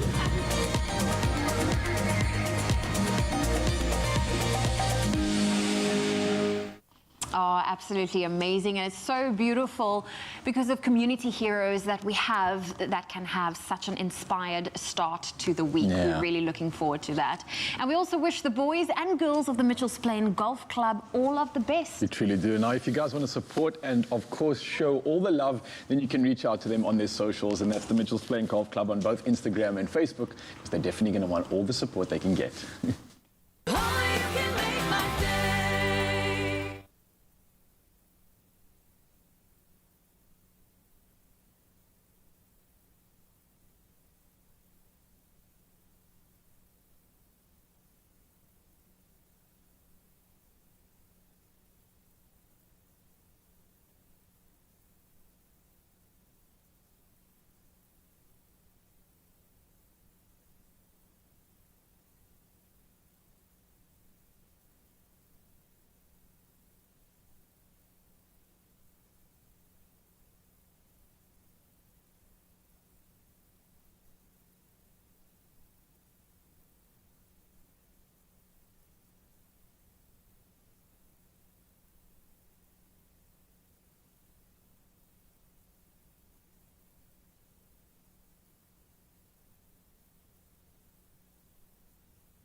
It's my feel-good breakfast show. Welcome back. Thank you so much for keeping it locked. It's been a wonderful show, and it's only going to get better because right now we pour some love and appreciation in an area where it's desperately needed. You know it, I know it, I think we've always known it, but the world's biggest heroes are our teachers. Yeah. Come on. Not only do they nurture and guide our precious young people into the world, they also do this with kindness and compassion, and often leaning into their own resources to provide as well. Certainly here in South Africa, and I know that throughout primary school and high school, we all have at least one teacher who inspired us to do things differently, who gave us invaluable support that maybe carried us through a difficult time, and we go back to that advice throughout. Zoe, I'll start with you, Zoe, because we've had a lot of fun looking at your evolution through your schooling pictures. We've got some rather revealing pictures. Oh, look at the state of that. Sweet little thing, man. Wow, Zoe. That's a little Z, man. Oh. Can you remember a teacher that really stood out for you in your life path? You know, I feel so blessed. I've had so many incredible teachers along my journey, from primary school in Cape Town to, oh, guys, look at that photo. Oh, so I really wanted a fringe. You really, really did. And you know what? You got it. I cut it myself, and my poor mother had to blow dry it every morning. I think I gave a great. Okay, we can move away from that picture now. We'll keep it up there. We're going to post that on our social media platforms. But I've been, you know what, there's one teacher that stands out in high school, and I feel like she had a lasting impact, Mrs. Bev LaRue. She played such a big role. She was also my hospitalities teacher. What I loved about her was she got to know each child for who they were. She gave them the benefit of the doubt. She didn't just, the problem child or the naughty child, paint them with the same brush. She really got to know each of the individuals, and there's something about being heard at that age that's so important. And it's sometimes not, why is that child so difficult? You sometimes have to ask what happened to that child that they are acting out this way. And she was that teacher that took the time to really get to know each and every student that crossed her path. Which in the context of the South African schooling model doesn't often, the teachers aren't afforded that luxury, so they really have to go above and beyond to do that. Uncle Tubbsy? Yes, sir. When you were little nephew Tubbsy? Nephew Tubbsy.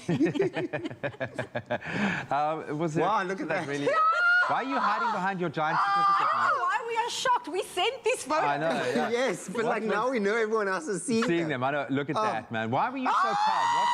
What certificate? You were always this child. What certificate had you just won that you were so impressed with yourself? Just gotten the best academic performance in English and arts and culture in Hammanskraal at Simpapa Middle School in Hammanskraal. And there I was running an after school drama group. So I used to get kids together. And were you shut up? I wasn't saying shut up, I was teaching them how to act. And that's me and my best friend in grade 9, Kilitilwe Mfete. Wow, that is... How are you doing, man? But how's the belt? It's so like tiny. It's like literally just comes up to... Swag. That's such incredible times. But yes. Oh, that is me and my ex-girlfriend. Oh, what a girl. And you what a girl. buddy, no, she wasn't. Okay. You're holding on to her like she's going to run away. I needed her to not run away. I needed her to stay with me.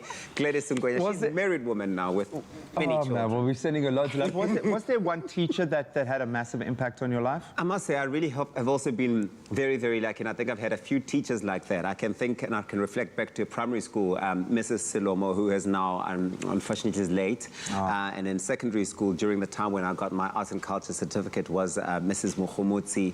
And in high school, Mr. Kazembe, all of these really such fantastic people who really, when you're a different child, and it's easy to be picked on because you are different in whatever way, it's often difficult when you don't have an outlet, when you don't have any sort of like bouncing board or springboard where you sort of go back to for comfort and to be reaffirmed and be reassured that, no, man, don't worry about it, you'll be okay. And I think that my teachers along the way have been people who have allowed me to really be as expressive as I possibly can be, to be myself, and they've helped me find myself and find my voice. And I think that's such an important thing, because teachers do enable and empower us to be able to do that. They give us that opportunity to be able to discover ourselves, explore, and to really affirm us and say, no, you're fine, keep going. And when we doubt ourselves, and you will be okay, when we doubt ourselves, we look to them for that. But you, man, we are dying to see your pictures. So see if you can pick me out on the see if you can pick me out. I'm on the left. Far left. Hey! So it's always the sexy guy with the popped collars, right? No idea, my mother, because now, of course, I saw that shirt in Romeo and Juliet. Leonardo DiCaprio was wearing one. My mom had to make it because they weren't available to be bought anywhere. Don't laugh. I can even hear my director crying with laughter. But that is my matric dance. Wow, look at that! That's a little G. So that's when I just got my braces off as well. So I was... You were ready to smile. It's the first time I'd smiled in like 5 years. But that time I was going to a school... it was a tough time. It was tough. I was sent to boarding school with like 2 headgears, and it was challenging. It was a growth opportunity. And was that photograph... the photograph, was it taken on a camera, or was it an oil painting? An etching. No, that's actually a painting. We didn't really have photos of that. And then they had to add the color. Off camera. Zoe said that. And it was quite challenging finding him. And for you, teacher-wise, who's the one teacher? At this time, because it's the first teacher that I really remember standing out for me, was a man called Mr. Tanner, who looked like Tony Robbins, that motivational speaker, always had this big smile, but he was just so motivational, and so he was into everything, and he took us on the most amazing tours when I was at a school called Treverton, which was very outdoor orientated, and I look back now and I think I'm so privileged to to have lived that life, to have been able to do that, and now being able to do that with my son is an amazing thing for me. So I think he stepped in and played a father role during a very formative time for me, which I'll be forever grateful for, and to my mother for being able to find that photo. It is actually a photo, it's not an oil painting. So in honor of these trying times, Nedbank want to honor all of the amazing students and incredible teachers of Mzansi. So head over to our Expresso Facebook or our Twitter page and nominate a teacher that is your absolute hero and tell us why they have left their mark on your life. And the lucky winner will then win themselves and their nominated teacher a 250 Rand Avo voucher by Nedbank. And you're up until Wednesday midnight to enter. So please get on it and make sure that you do remember to use the hashtag. Here's to you, Mzansi. For all the terms and conditions, you can go to expressoshow.com and our social media pages if you'd like to have another look at some of our beautiful nostalgic photos. Oh! Enough now. It's the Enough. fringe for me, the fringe.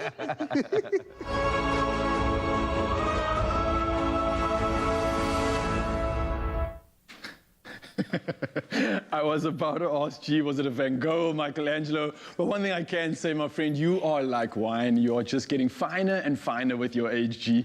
Now, look, when it comes to tough critics, of course, there's so many of them around the world, there can be none that are harder to please than the average child. Yes, now, time and time again, parents have been victims of fussy eating kids. But our Be Well Cooking for Kids spaghetti bolognese is the solution we've all been looking for. Now, it's loaded with a range of veggies and spices, and this recipe will have the kids coming back for seconds. And psst, it's also a vegan making kind of dish too. So we're looking after the planet and our animals at the same time. And who better than Grace Stevens right here in the studio to show us how it's done. Grace, how are you doing this morning? I am so well, thanks. I must just say I am older than Graham. So I would have never told. Wow. My photos are in black and white. No color those days. Well, just like you guys are aging well, so I need to find out what your secret is. I'm sure it's got something to do with the food here. So let's us get stuck in. Yeah, we're going to make some spag bowl, which is always nice. Yeah. You have to have this in your repertoire as a mom to like hide in all the vegetables. But I've got my Be Well olive oil here, which is great for your heart. Great way to start your child's health off. So onions. Okay. I love the fact that you can also cook at a little bit of a higher temperature now with the Be Well. Yes. A real good benefit. So if you want to get that sear on, then you come to the right place. Some garlic, yeah. I've got to also, just to confirm, everything here, ingredients-wise, looks like it is definitely vegan, right? There's no meat here whatsoever. There's no meat, so it's a no meat Monday, and we've hidden all these vegetables in, and the soy mince is going to give us that meat flavor. Okay, and we've got Worcestershire sauce. Can you say it? Nailed it. Awesome. So then you've got you started off with the mushrooms, of course, and the onion. Yeah, you want to cook these down, and then half the garlic, because you want to cook that down. Okay. And then as soon as this is cooked down, you're going to add all your liquid. Okay. So tomato. Can you just count in the veg as we go? I am. I'm trying to keep track here, and I'm trying to see if this is similar to my mom's recipe or not, because like you said, spag bowl is like a tradition in almost every household. It's a favorite for somebody, I know, especially you guys out there in Mzansi. I know a lot of people putting their hands up right now, but while we are speaking about it, you are throwing in all sorts of spices and herbs go and all the here. good things. And some maple syrup that goes in. Maple syrup is low GI, so it is better than syrup or some sugar. Of course, and it's a nice way to sweeten up that meal and bring that balance back in, obviously, with all these spices we're adding. Soy sauce, and then, say it with me, Worcestershire sauce. That goes in. The rest of my garlic goes in. So this is, it's just one pot, which is what I like as a mom. So I would imagine you could get a little bit creative at this point in time. If you have certain preferences, you want to make it a little bit stronger, or if your kids like something a little bit more sweeter, maybe. I mean, you could kind of get creative here, I would imagine. You can definitely, depending also on the season, I love putting courgettes in here, so I also chop them. So when I chop all my mushrooms in the food processor, I will put some courgettes in here. Courgettes, are those the baby marrows? Yes, okay. Yeah, just to make sure I'm with you there.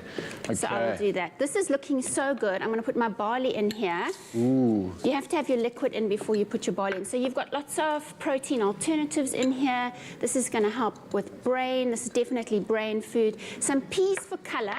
Just give me some nice color. And then you cook this down for about half an hour. You want all of that, all the flavors to come through.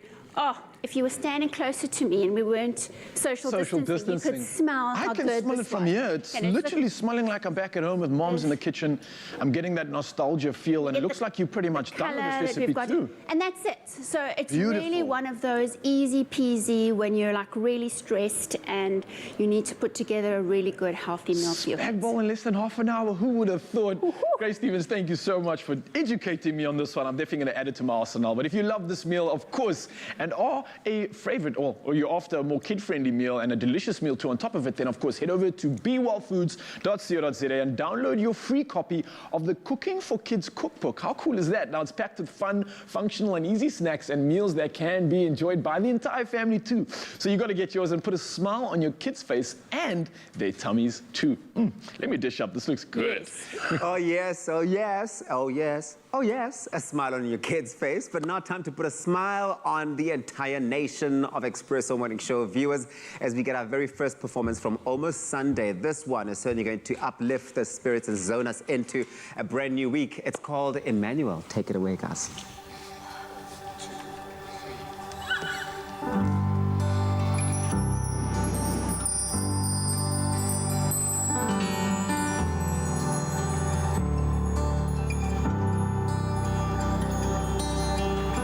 A love that's free from change, mercy that never ends, the grace from yesterday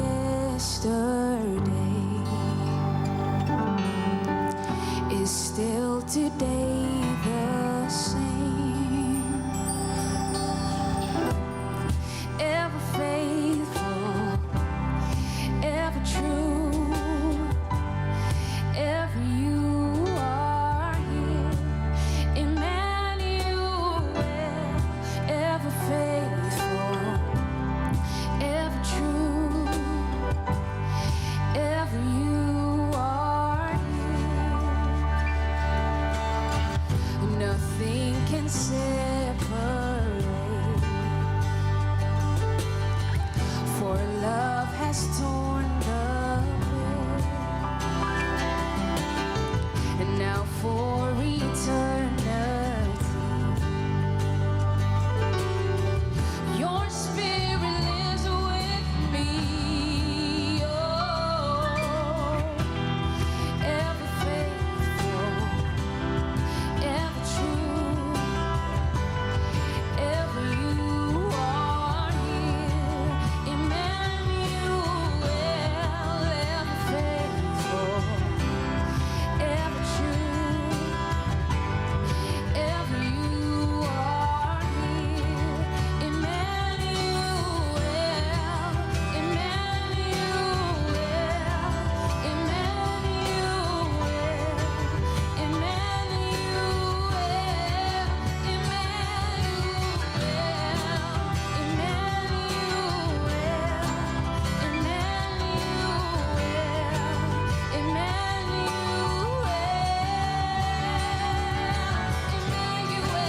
God with us, Emmanuel, God with us,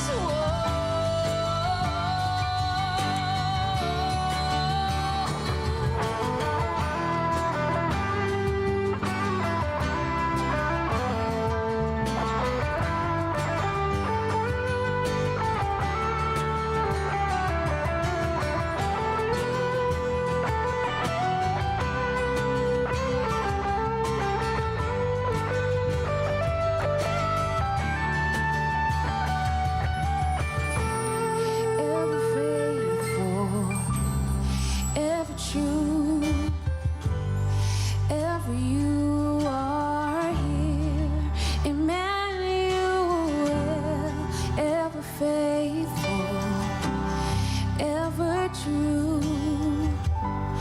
ever you are here, Emmanuel.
Welcome back. It's your Feel Good Breakfast Show on this beautiful Monday. And during these uncertain times, a lot of us may be looking for something to be encouraged or inspired by. Now enter Amber Fillery, a current world record holder for the longest under-ice free dive. And I'm taking a story all the way to the Sea Point pools where I had a dip with her to find out more. Let's check it out.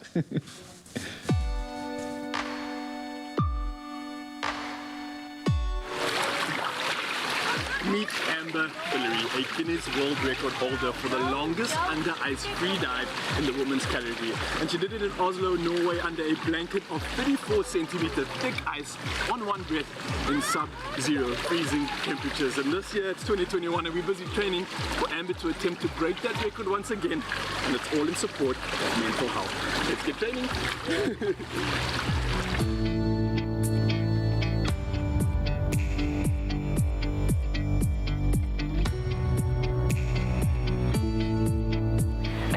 You're a Guinness World Record holder. Honestly, that is like the stuff of kids' dreams. But what was that experience actually like, and the feeling of finally getting that Guinness World Record?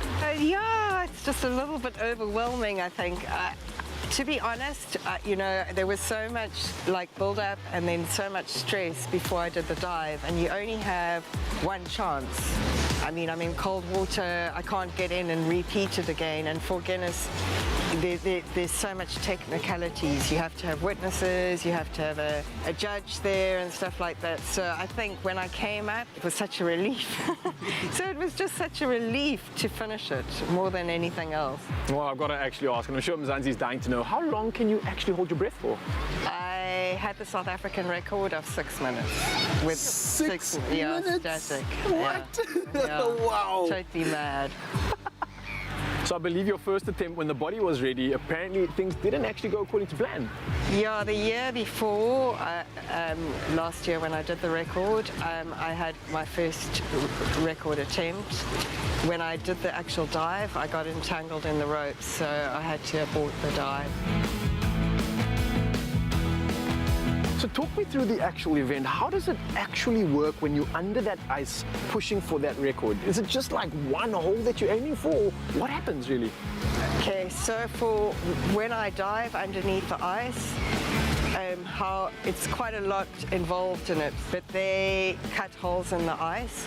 So what they did is obviously there's the entry hole, and then the next hole was 20 meters, and then after that every hole is every 10 meters. And I have a safety diver with me, diving with me, so that if I get into trouble, that they can drag me to a hole and take me out. Hang on a second, and you're doing all of this without a wetsuit?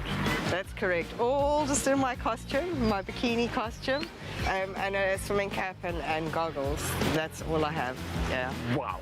Well, I believe your journey to swimming in cold, beautiful, natural spaces wasn't all sunshine and rainbows, and you actually found the sport and the love of the sport during a very difficult time in your life. Can you talk to me about your journey? How I came about with the free diving was I went to Egypt and I did a scuba diving course, and then I went back to Egypt to dive deeper, and I perforated both my eardrums. So then I landed up diving in the swimming pool where I've broken some of the records. But yeah, I'm doing this for mental health, and yeah, my whole life's been coloured by addictions and depression. So I wouldn't say it was necessarily a bad time in my life when I discovered it, but it's been something I discovered that I'm good at, and it's been a blessing.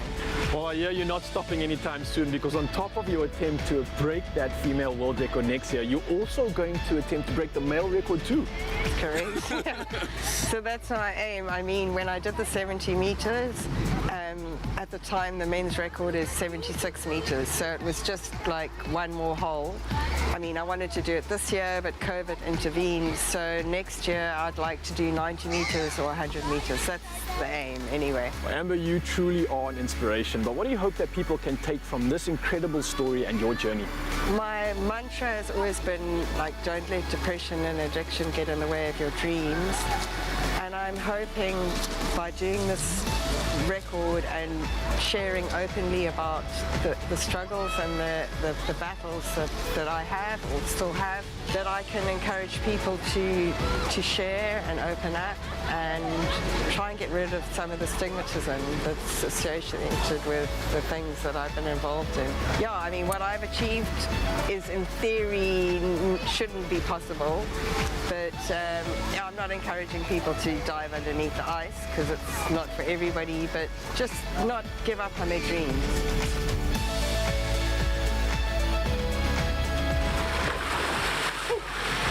Now look, life can definitely be a tough journey and a bumpy ride along the way, but I think we can all take a page out of Amber Valerie's book and keep moving forward, and we'll definitely be one step closer to achieving those dreams.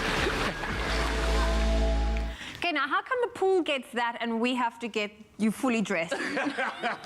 It's cold out here in the studio, Zoe. People, of course, Amber is joining us in the studio today for some incredible breathing exercise. Now, she mainly obviously focuses on being in the water, as you've just seen, of course, but we're doing this one on land so that you guys can join in and benefit from all the magic that we're about to go through this morning. Amber, it's so good seeing you again. Obviously, a different world. We're not in our sweet spot in the pool, of course, but I was saying to Zoe earlier as well, it's so crazy what we went through in that pool, seeing how long you hold your breath for. I was like, I want everybody to be able to do this. So I'm hoping we can learn a little bit more of these skills that you've developed and how you've become this incredible world record under ice surfer or swimmer that you have.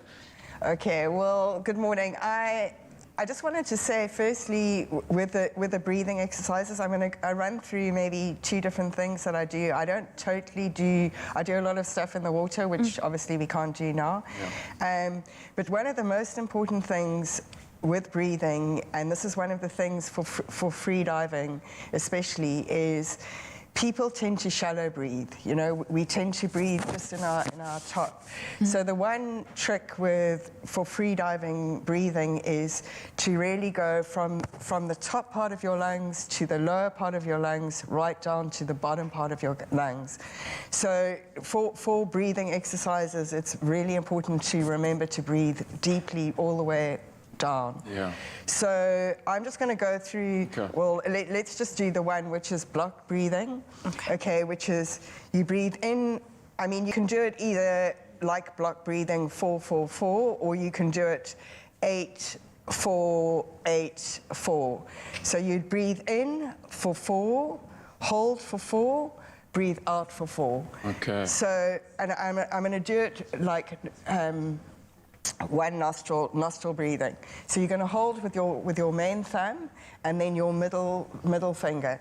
So you put your thumb and you start on the right with your right nostril, and then so you breathe in, keeping this finger here with your one nostril for 4. So you breathe in with this nostril for 4.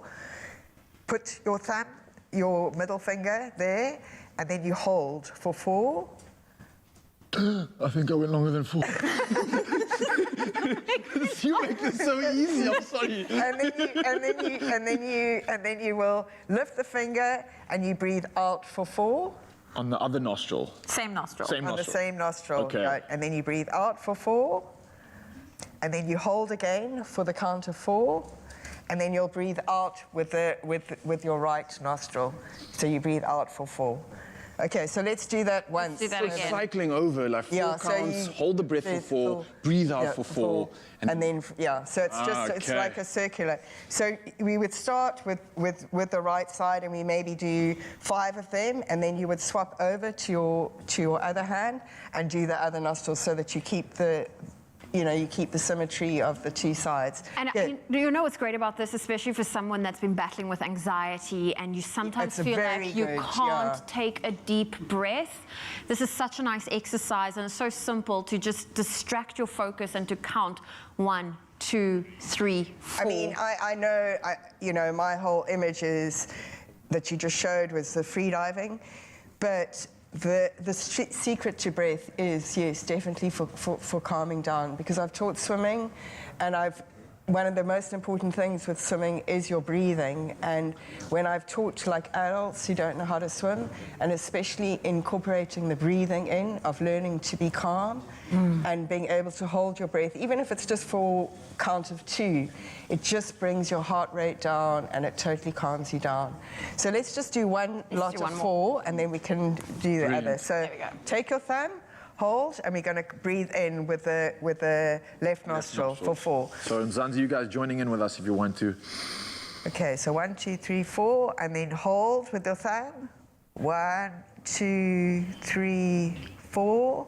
Then breathe out for 4. Okay, and then we're going to hold for 4. Right, and then you'll swap over to the other side. Okay, and so with this exercise as well, you can do it not only in 4.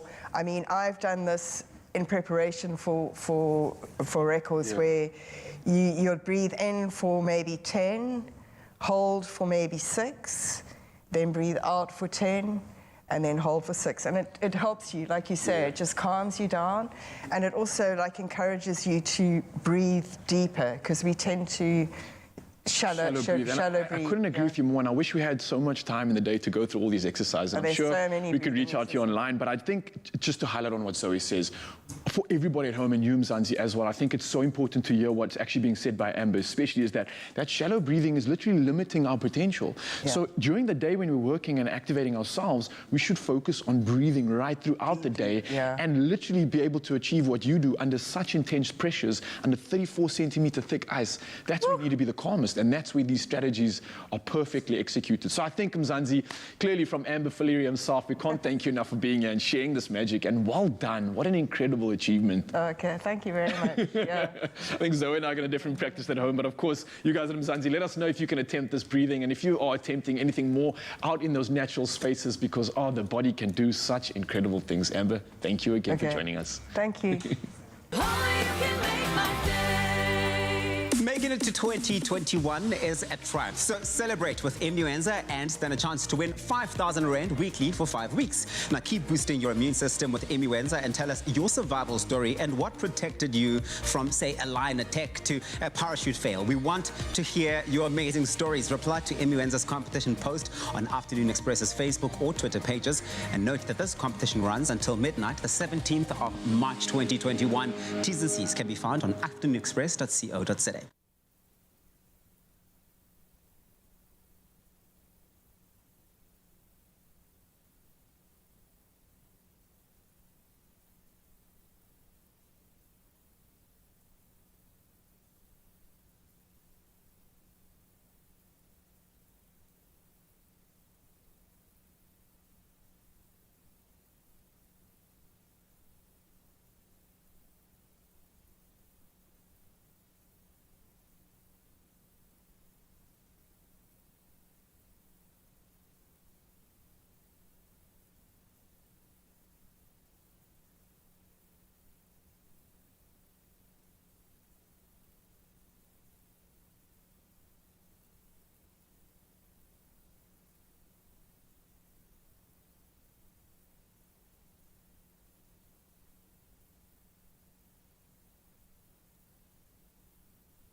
It's my feel-good breakfast show.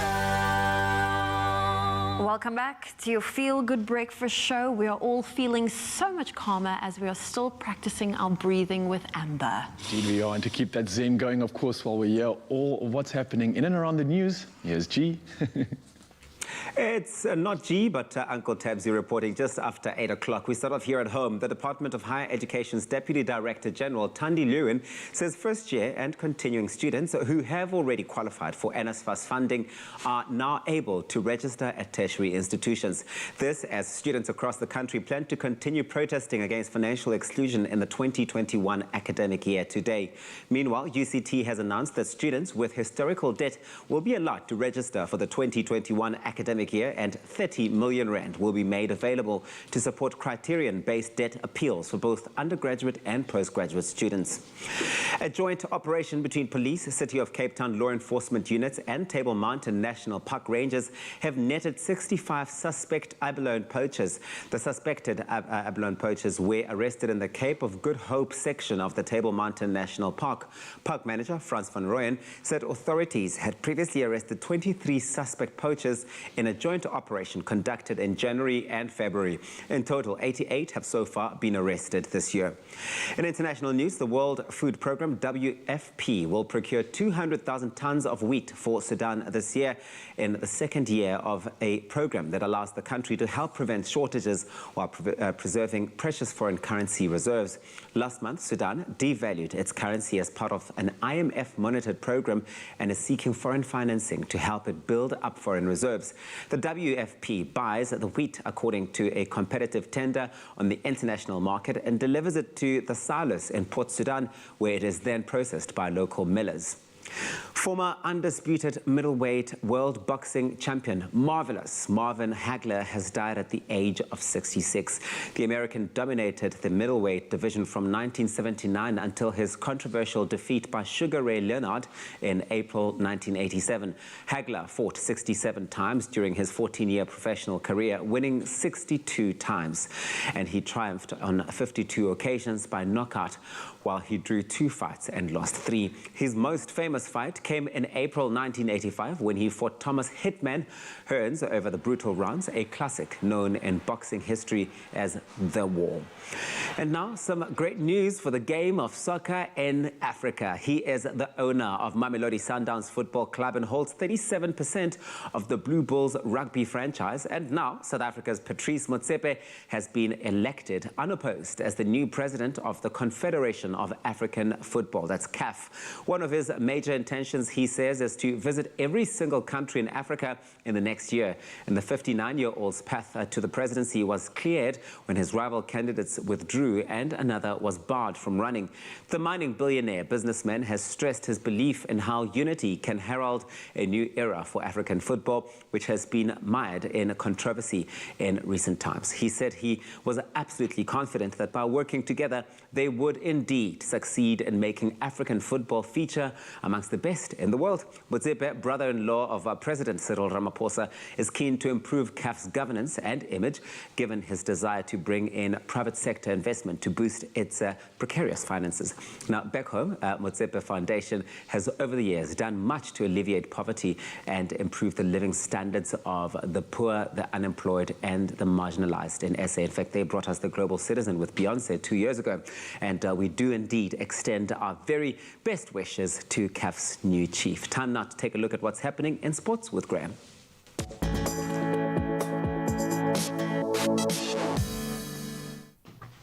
Thanks so much, Toby. So let's kick it off with cricket and the ladies who have done it again and in style. The Proteas women registering a 7-wicket victory over India in their 4th one-day international match at the Akana Cricket Stadium in Lucknow yesterday.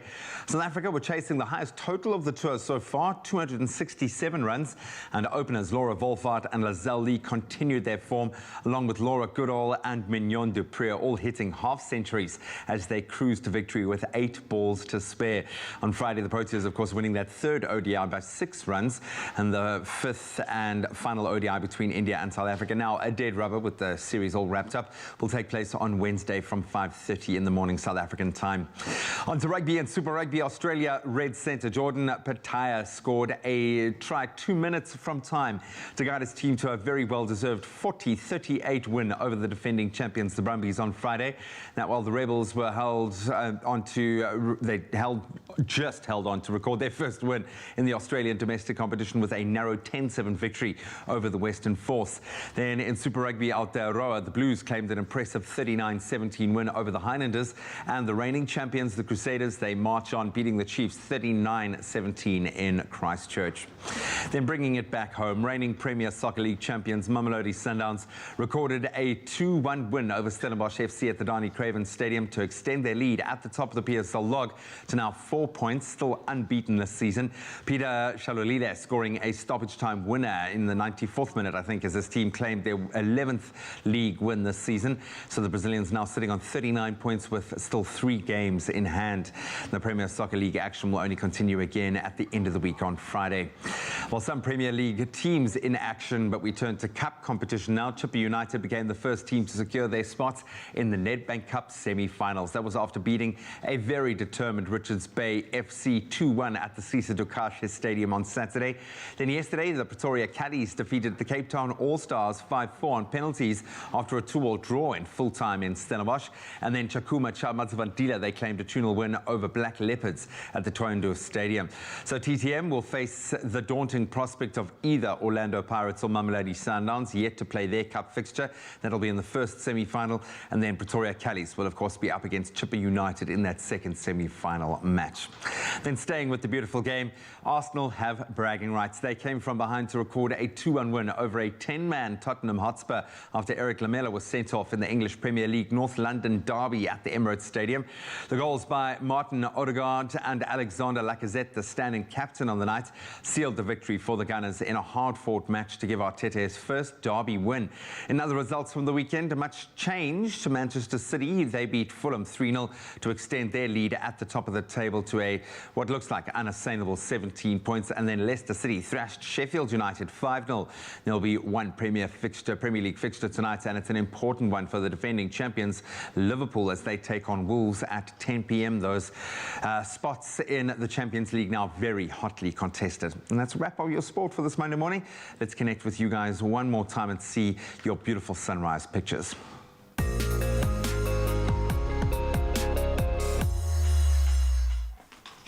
And we want to say thank you to all of our viewers that have taken the time to share their sunrise photos with us.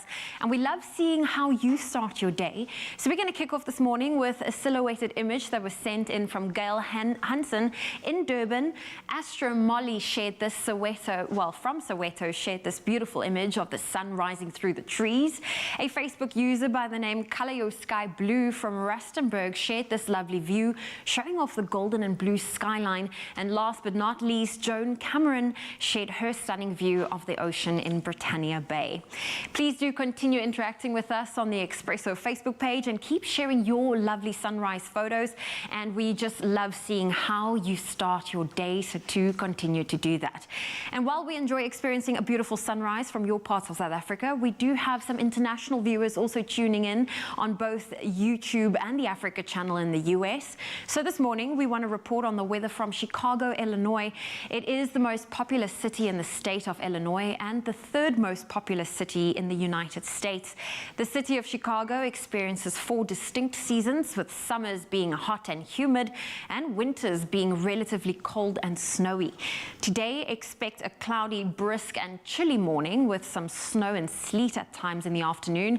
A maximum of only 3 degrees Celsius is expected. And as America trends towards generally warmer conditions, insects many haven't seen for almost 2 decades are to make a return. The big brood of cicadas set to emerge from the soil of the first time since 2004. In a short while, billions, if not trillions, of singing cicadas will emerge from the ground across a large swath of the eastern United States. It will be a party that has been 17 years in the making. Once outside, the sunniest days of the midsummer will also be the noisiest, equivalent to a lawnmower or a jet aircraft going overhead. It remains a general mystery as to how periodical cicadas in that part of the world know when 17 years have passed or what triggers their re-emergence. However, soil temperature likely plays a crucial role. In South Africa, the cicada is the English word for a sonbessie in Afrikaans, and which is also, it produces the familiar summer sounds with ear-piercing shrills that make your ears buzz as well as your head. But the South African species don't wait 17 years to emerge. They live life to the full every single year. Well, on that note, let's take a quick and final look at your temperatures. If you're in Polokwane, a low of 14 can be expected with a high of 27. Partly cloudy in Mbombela with a high of 30. Pretoria 16, 27. Johannesburg 16, 25. It's partly sunny in Mahikeng today with a high of 28. Klerksdorp 15, reaching a high of 30. Kimberley 15, 29. Bloemfontein 13 with a high of 28. It's sunny in Richards Bay, 21 with a high of 32. Pietermaritzburg, 19, reaching a high of 33. Durban, 23, reaching a high of 31. Mthatha, 17 with a high of 32. East London, 19's your low, 28 your high. Cradock, thunder showers can be expected with a high of 29. Gqeberha, 18, reaching a high of 24. George, 15, reaching a high of 22. Cape Town, wet conditions for today, a low of 17, a high of 20. Worcester 13, reaching a high of 22. Sutherland, partly cloudy with a high of 20. Uppington, your low for today is 17 and your high is 31 degrees Celsius. Well, that's where we leave your weather for now on your Feel Good Breakfast show. Don't go anywhere. We have relationship talks coming up with Asha Dulab. That's coming your way shortly.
It's my Feel Good Breakfast Show.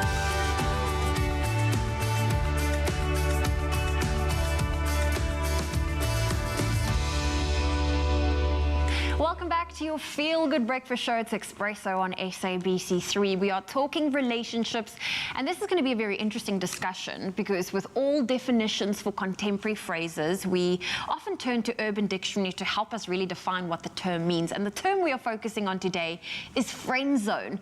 And according to the Urban Dictionary, friend zone is a particularly aggravating metaphorical place that people end up when they end up in that place when someone they are interested in only wants to be friends. Now, while we acknowledge that the feeling of rejection sucks, the concept of friend zone is actually quite a complex one. Yeah, it's very complex. It really, really is. You have to pay attention, take out your notepads and pens here because we're asking, have you ever felt like you've been put in the friend zone?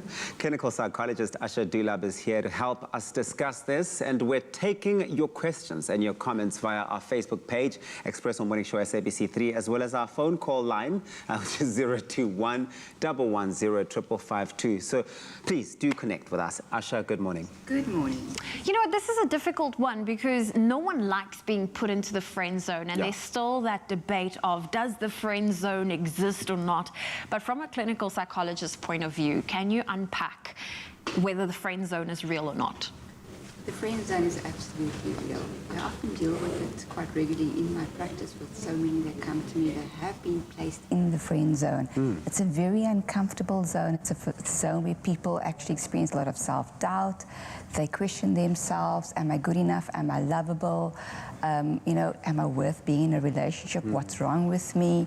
And it really relates a lot to one's expectations, one's sense of urgency to be in a relationship, and also a sense of desperation. So those are things that we have to look at when we are in this friend zone and what's coming up for the individual. It can also lead to the thinking that being more than friends is something that we can strive for, right? So the question is, when we are attracted to someone and they now place us in the friend zone, but that's not what we are looking for initially, what are the dynamics at play then in that space? Yeah, I think the first thing is that experience of rejection. People feel rejected. They don't want to be placed in the friend zone because they have this this need to be in this relationship, that urgency, that desperation that I was speaking about. And so often, one needs to ask ourselves, why is it that we're in this space of desperation and urgency to be in a relationship? I think that when there's desperation, there's more rejection that one experiences because we put in so much effort in that relationship. And I think we're in this polarized view of either being in a relationship or out of relationship. And Never there's no in between. And many people don't want to hear those words, we are just friends, or, it's not the right time now, or I'm not relationship material, or I'm not ready for a relationship. That's quite common that comes up. Yeah. And I can also imagine it must have quite an impact on the person being friend zoned, their mental health. Like, what is going on through their mind? What would you say to someone that has currently been friend zoned? What steps should they take? Should they enter the friend zone and just be friends, or should they rather just take a step back and be like, I can't be friends? I think firstly it's a process where there's a lot of feelings of frustration, anger, sometimes even depression. Our bodies go through a lot of processes. And I mean, what advice is sometimes we need to step back and just reevaluate why is it that we are not actually meeting each other's emotional needs, And sometimes just by letting go, allowing the space, doing some introspection in that time, not pushing something that's not, where there's no real connection. Because at the end of the day, we want to be with someone that there's a real connection and there's both of the emotional needs are being met in the relationship. And it makes sense what you're saying now, Asha, because the thing is, if you are being placed in a friend zone, one might even think that that's a better place to find yourself than have someone who sort of strings you along and has you under the impression that you are aligned emotionally when they know. So there's a great deal of honesty that comes with saying, let us rather be friends, because it honors the person's position and where they are, and it recognizes that there is a feeling there that isn't being met, and let me rather protect you from the hurt of thinking we are aligned, correct? Absolutely, honesty is the best policy, but generally those conversations are quite tough to have, so people avoid them, just wanting to keep other people's feelings at bay, keep them happy. So we don't usually speak our truth, and we kind of make excuses why we don't want to really be with the person. And because those conversations are tough, so we need to get comfortable with those tough conversations. But honesty is obviously the best policy in this. Definitely is. Well, Asha Dulap's not going anywhere. We continue this conversation, and if you have a comment or a question, please head on over to the Expresso Facebook page, let us know, and we will be back with Asha shortly. Maybe if you have been friend-zoned, what's coming up next will help to ease that weary heart, that weary soul just a little bit. We are so grateful to have these amazing performers from the worship band, Almost Sunday. What a cool name for a cool group of people with us in studio. They're going to be performing their rendition of our Gospel Monday poll winning song. In fact, today, Come Holy Spirit by Psalm Winning Gospel Band. In fact, we will worship some amazing artists in their own right. And the song talks about God's unconditional love for his people and his Holy Spirit flowing within us. It's certainly going to flow within them. Here is Almost Sunday.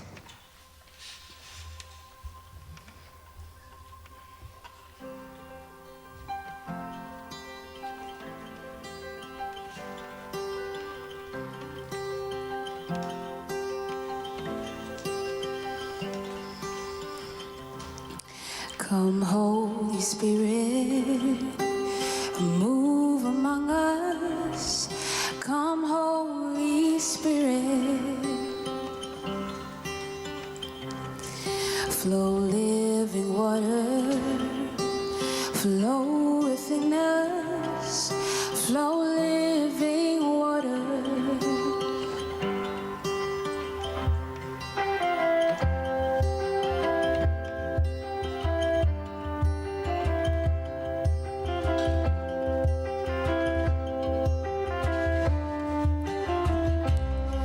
Come, Holy Spirit, move among us. Come, Holy Spirit,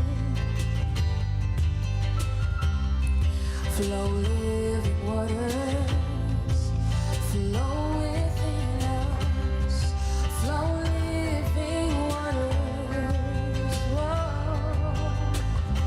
Your love is alive, it's breaking the darkness, it's bringing the light to soften the heart of stone. Your love is alive, it's breaking the darkness, it's winning the fight, and it's bringing the orphan home. Utando, utando, luako, luako, luya,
Feel Good Breakfast Show.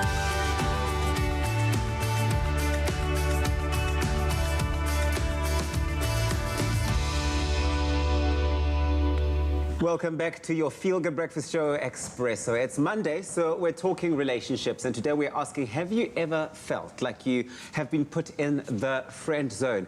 And we're back with clinical psychologist Asha Dulap to unpack this topic, so do weigh in with your questions or your comments on our Facebook page, as well as our studio line, 021 110 555. In fact, we do have a caller on the line. That's right. Yep. Good morning, Chanel. How are you? I'm fine, thank you. What is your comment or question for Asha this morning? My question is, my husband passed away. We were married for 35 years. And I met a friend, and I think is he in love with me, or am I in love with him? He said that I missed my husband for 35 years, or what is that? So, what are you asking, Asha? Does this friend want a relationship? Yes, we want a relationship. I'm 56 and he's 56. But I miss my husband, so I don't know what I can do. Must I go on the relationship with him or what? Okay, so our caller is a little conflicted. Sure, of course, there's lots going on with the caller, Chanel. She's going through a grieving process and at the same time also longing for some kind of connection, companionship, comfort, a sense of security. And I think there's no harm in starting a friendship. I mean, relationships start with the basis of friendship. Yeah. So, and if you can maybe start there and just focus on the human connection between one human being and the other, and not having too many any expectations of what might be. I think just stay in the moment.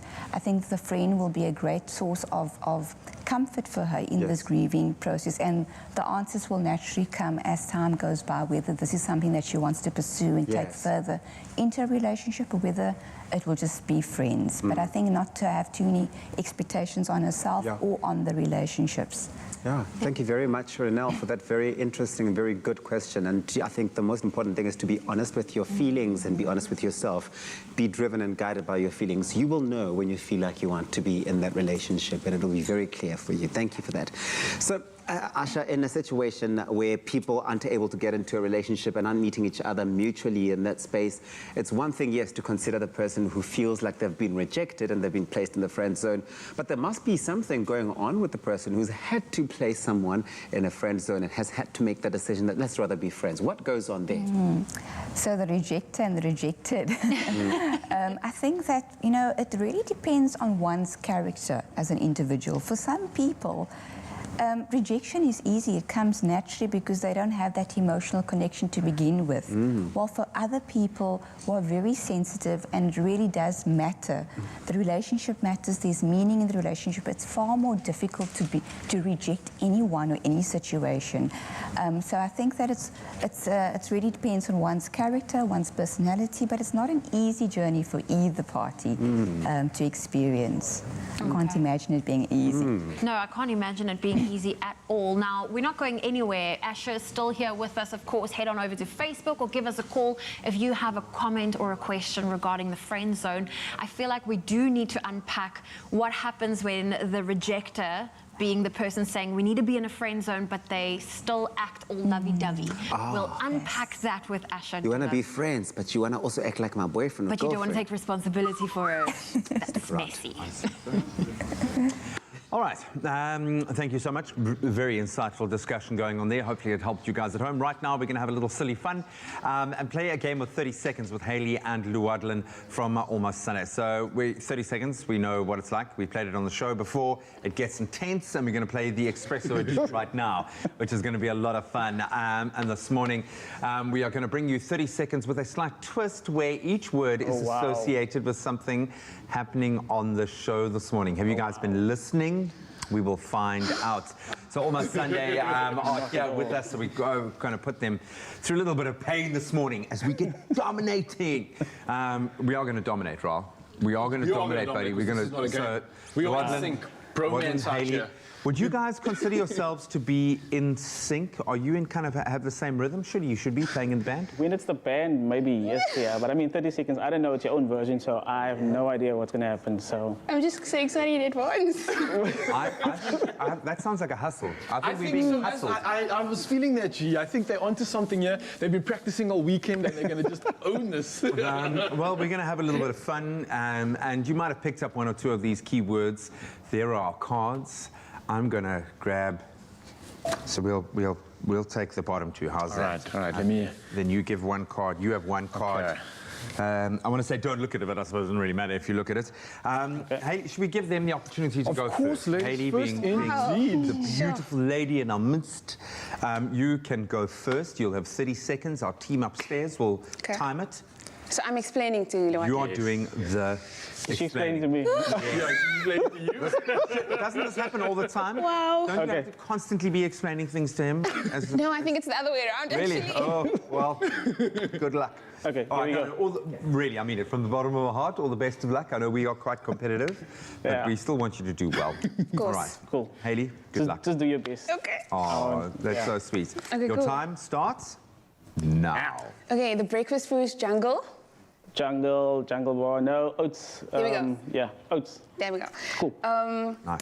The current female presenter that we have on the show now, the one with the lovely pink shirt. Zoe Brown. There we go. Yes. Okay, so when you are at school, the person who is facilitating the class lessons is called the Teacher. There we go. And when you have finished school, you have attained a Matric ball. No. No. It was education. That was pretty good. That was pretty good. You got to back yourself. So that was 3, I think, eh? Yes. Yeah. You got 3. Well done. That's pretty good, actually. Do you want to go? Should I go? I don't know. What do you want to do, G? I'm nervous, actually. Oh, love. Hey, okay, I'll give it a go. Okay, wait. We need to sync up here. Okay. Oh, wow. All right, I got you. This is not a game, guys. Go for it, guys. Okay. Go for it. My time starts now. Okay, when you ride a bike, you are a cyclist. Okay. The team, they're not blue, they're red from that side of Manchester City, Manchester United. Okay, you have it with bolognese. Spaghetti, smackball. Yes. It's a game you play with the ball and you play it out on a course. Golf. Yep, and we drink a lot of it every morning. Coffee, Expresso. Yeah! Bromance right here, Zanzi bromance. Yeah. We're not competitive at all. Well done, guys. Well done. We've got no egos whatsoever. Don't worry. It's okay. I'm not nervous anymore, guys. We can do this. Come on. Come on, guys. Can I look at the card before the 30 seconds? No. That was... No, I don't trust you at all. No, I don't know if we can trust you at all. Okay, your time starts now. Good luck. Right, here we go. Promenade is in? Sea Point. No, sorry. Okay, let's go. On a Sunday we go to? Church. That's good. If you are in charge of the car, you are the? Driver. Yes. If you're not in the friend zone, you are in a? Relationship. That is right. I think he's one of the presenters, the one that he introduced us first. Tabiso. Okay, yes. And come on. Oh, your time is Town Centre is in. What was the first one? Mitchell's Plain. I see the promenade you're talking about. Yeah, the promenade. Shopping centre. Okay. 4 out of 5. It was still good. Don't leave me hanging.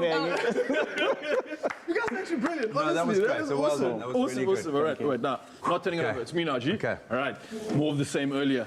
My clock starts in 3, 2, 1. Let's go. All right, so if you're not in a relationship, you're in the? Friend zone. Yeah. If I'm talking to Asha Dulab, I need a lot of? Advice. Yeah. If I'm not cooking, if I'm not grilling, I'm doing something with a cake. Baking. Boom! We have it a lot on the show. It's white, it's made from milk, it's creamy, it's got yogurt. Yes! And when they're singing, they are beautiful and exceptional. Watts, they do this. It's almost like acting, but singing. They are performing. Yeah!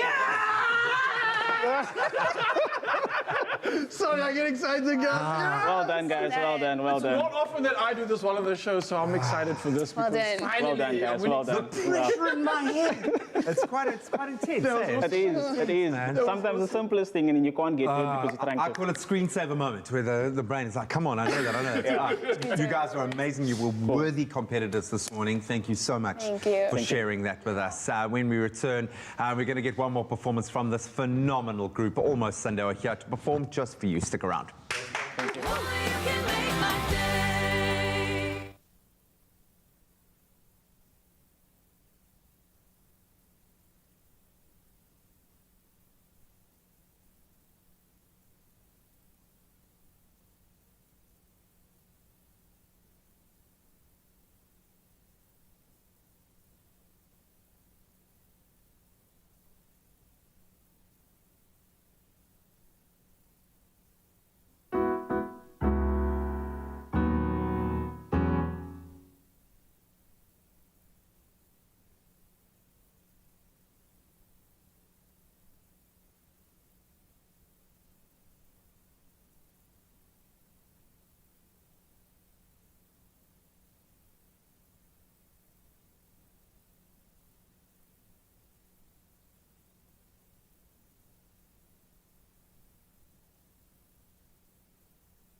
It's my feel-good breakfast show.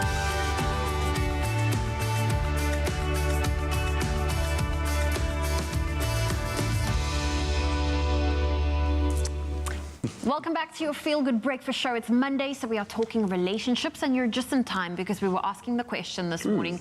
Have you ever felt like you've been put in the friend zone? Dum, dum, dum. Yeah. Well, we are back with clinical psychologist Asha Dulab to unpack this topic, and we've had some really interesting... We had a caller earlier, and of course, we want to hear what you have to say on Facebook. Lots of comments, lots of engagement has come through on our social media on this chat here. Let's take a look at some of them. The first one here is from Monet Bachelor Eden, who says, ha ha ha. What people don't understand is that you put yourself in the friend zone, you're coming on too strong, showing way too much interest, and you way too available. The best tip is put your crush in the friend zone. See how the tables turn. Cool emoji. Whoa, well that is a different perspective altogether, Monet. Your thoughts? I'm quite sorry, Asha. I know I like that because I mean, for someone that's recently been put on the French zone, like I was French zone. friend zone. You know, these are all the things I did. I was showing way too much interest. I was way too available, and that makes sense. Thanks, Morne. But that's what you then think, right? I agree with that. I think that some of us do put ourselves in the friend zone. In that, you know, we spoke about that need to that urgency to have a relationship. Yeah. So we do too much. We expect too much, too soon, too quickly. Yeah. And then we are friend zone because then people feel a bit scared. Their barriers go up. Yes. And they want to take a step back when things are moving too fast. But the intention is never to come on too strong, right? It's just you are living out in that moment. So it is on the person to then be honest enough to say, it's moving a bit too fast, as opposed to completely rejecting the person. We've got a phone call. This one is from... Nadira is on the line. Nadira is on the line. Nadira, good morning. Good morning, guys. How are you? All too good hearing your voice. Nadira, what's your question for Asha? I've been in a relationship for 6 years with my fiance, and he's recently asked for a break, and it's been over a month now. Have I been friend-zoned? By your fiance, that's the question you're asking, correct? Nadia, interesting question. Asha? So I think, I don't think she's been friend zone. I think they've been in a relationship, they've, engaged, fiancé. I think a friend zone is when there are two people that have different requirements. The one wants to be a friend, the other one wants to be in a romantic relationship. And in this situation, I mean, they've been together for quite a while. They've surpassed that friend zone. I think there's other stuff that may have come up in this relationship. I mean, in this whole lockdown pandemic, we've really had to introspect and look into what we really want. And sometimes people also outgrow each other. You know, we all are human beings. We're growing and evolving, and there could could be various reasons why they have distanced themselves, and it's just important to go back and look at that relationship. But friend zone, no, I don't think exactly friend zone. I think that there may be other stuff that... I know we're running out of time, but is it possible for you to get out of the friend zone, or is that just something you shouldn't attempt? I think anything is possible. I think that, people are put in friend zones for many reasons, and, one needs to look at why was the person put in a friend zone, because I think that when you look at attraction, the difference between being a friend and wanting more is it links into a sense of romance, the physical attraction, and when that is not there, where there's no chemistry, it's very hard to go back, but if there is that chemistry, I think that there's a possibility because the blend is there. Yes. Let us seal it and close it up really nicely before we let you go, Asha. Nadia, thank you very much for the call. Fantastic question, and I hope that answers your question. But Nadia, Zoe did ask a very interesting question around if you now have decided, okay, let's play with the friend zone and be friends, but the person is still acting like a boyfriend. They're romancing you, taking you out for dinners, buying you flowers, all this. What do you do then? Speak about the mixed signals. Say to them, you know what, you say that we should be friends, but I'm still feeling that, you are wanting maybe a bit more, because then it also looks at our expectations, what is happening here, and we're getting attached to that care and that love and that comfort that individual is giving us. And I think it's important to have open communication about it. Very interesting. Well, thank you so much, Asha, for joining us this morning. Talking all things relationships, and if you've got a comment or a question, you can always head on over to our social media platforms. Let us know. And of course, if you want to get a hold of Asha Dulab, you can do so by emailing her. Her email is info@ashadulab.com. That was on your screen right now. And of course, we always love talking relationships with you. And Asha does virtual consultations as well. Cool.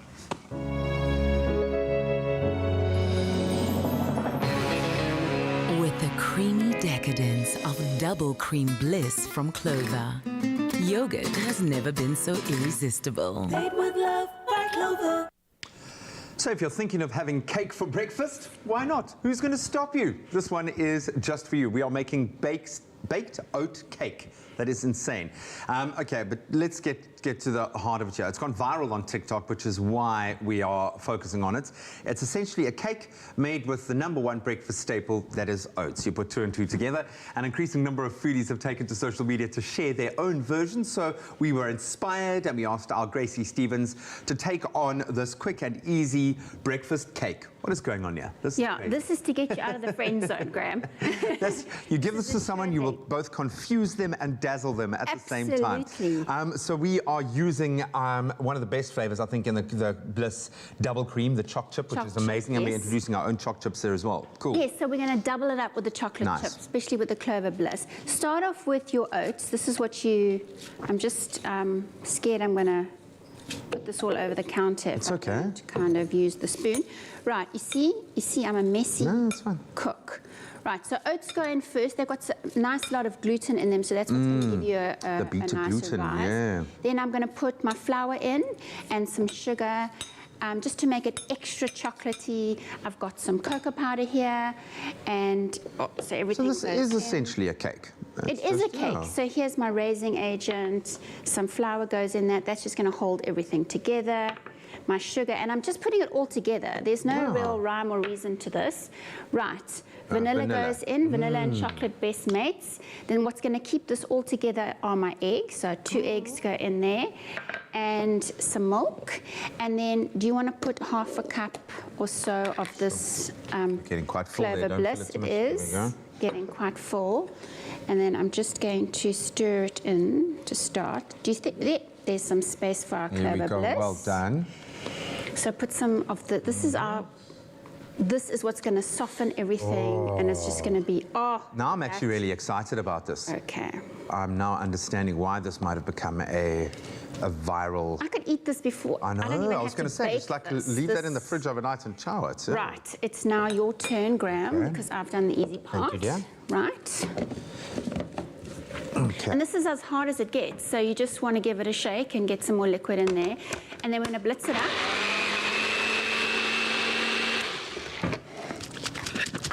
I told you had the hard job. You can do it.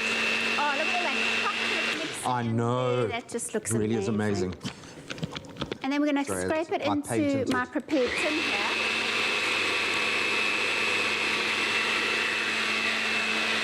Almost there. It's looking good. Come on, you can do it. So I've Maybe left might my have- chocolate chips out here, Graham, because I didn't want them to be blitzed in there. And that's the last thing I'm going to stir in. Okay, I think that's going to be as good as we get it for now. Yeah, that's looking good.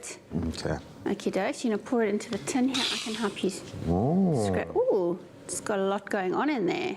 Do you have that spoon? Can I just try one more time with the... Yes. Just... So with the spatula in there. There we go. Look at that. I can know. smell it from here. You can smell the clover bliss, the double cream. That looks good. Right, pour I mean, it you in. could. I know Zoe has like one for cake batter. Yes, I she think loves that should be cookie dough, amazing. doesn't I'm gonna she? put that Yeah, over I'll put there. that there. I'm glad I'm the only one making a mess this morning. Look at that. Mm-hmm. I'm going to bake this for about 15-20 minutes in a prepared oven, 180 degrees. But before we put it in the oven, Graham, Yes. we do like the chocolate chip fairy. And we put some chocolate chips in there. So you can make this the night before and then pop these into your kids' lunch boxes, or they can have it for breakfast if you struggle to get them to eat. They can eat it in the car. Oh, Absolutely amazing. You That's can find lovely, this huh? incredible recipe all over TikTok or on expressoshow.com. And go and create your own TikTok version. We absolutely love it. It's delicious. It's amazing. I'm going to taste some of that batter right now. Remember, you guys can stand a chance of winning one of 3 VIP experiences with Bliss. To enter, simply purchase any of your favorite Clover Bliss double cream yogurts. It'll be worth it.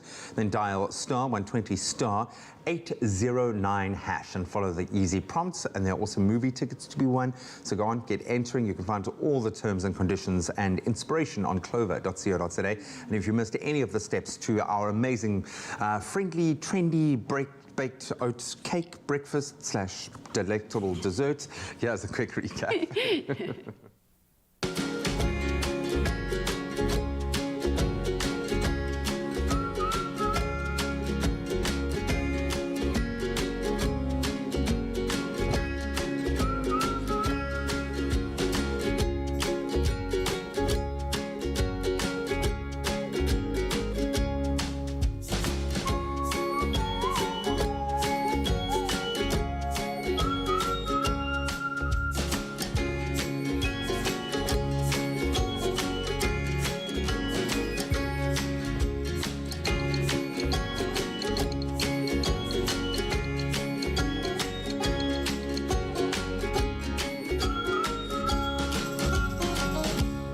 Made with love by Clover.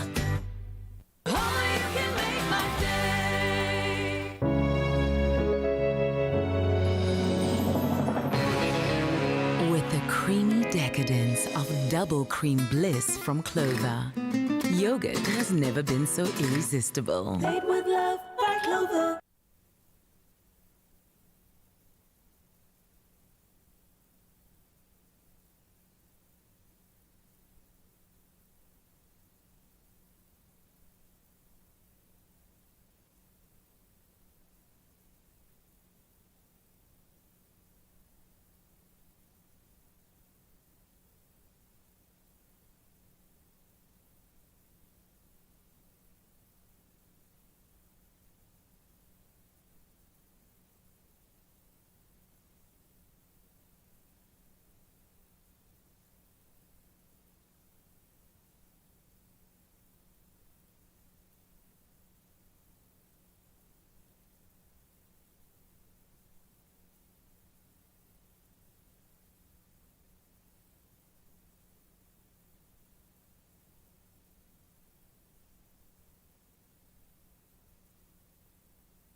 It's my feel-good breakfast show.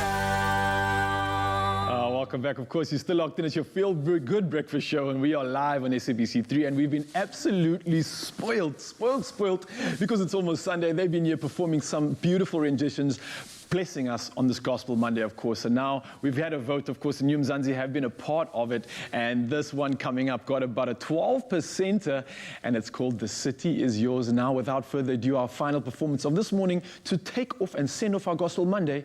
It's almost Sunday.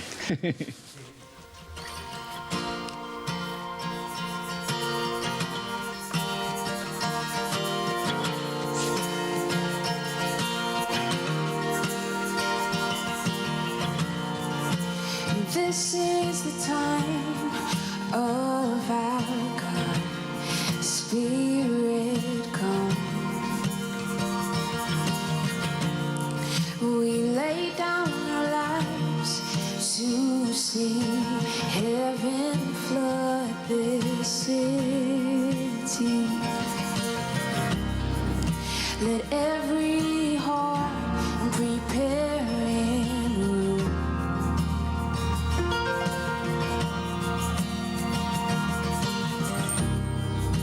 Jesus is alive, he's coming soon.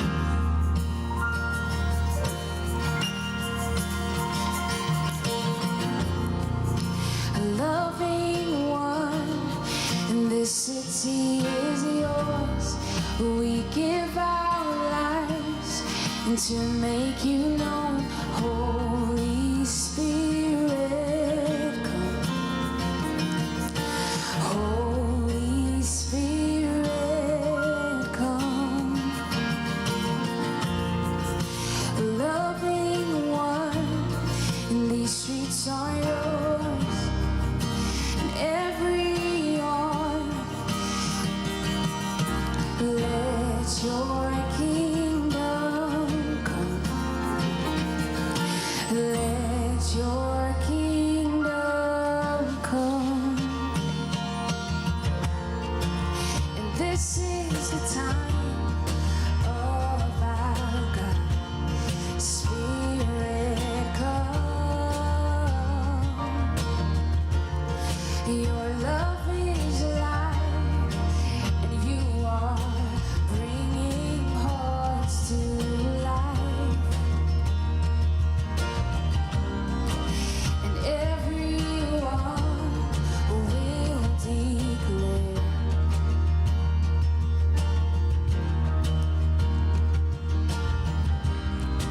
that you are alive and you are here.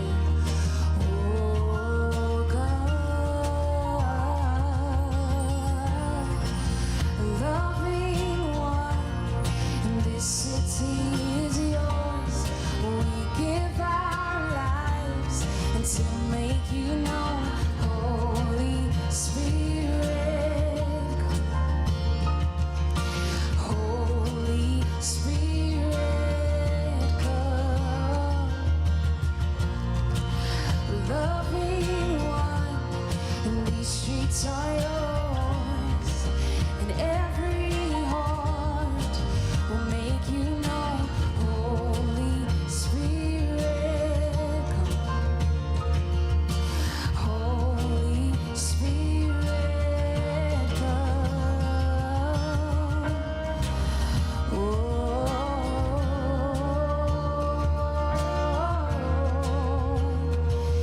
Let your kingdom come on earth as it is in heaven.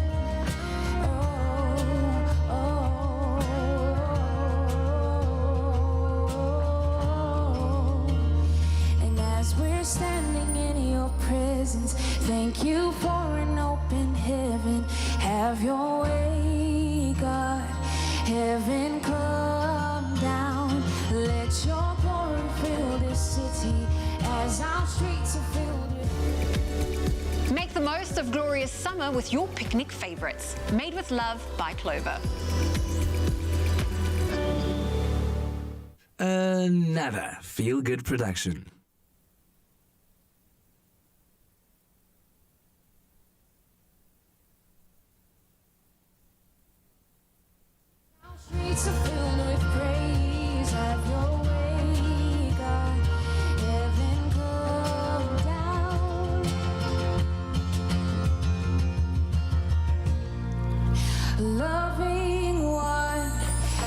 city is yours. We give our lives to make you known. Holy Spirit, come. Holy Spirit, come. Loving one, these streets are yours, and every heart will make you known. Holy Spirit, Holy Spirit, come. Let your kingdom come on earth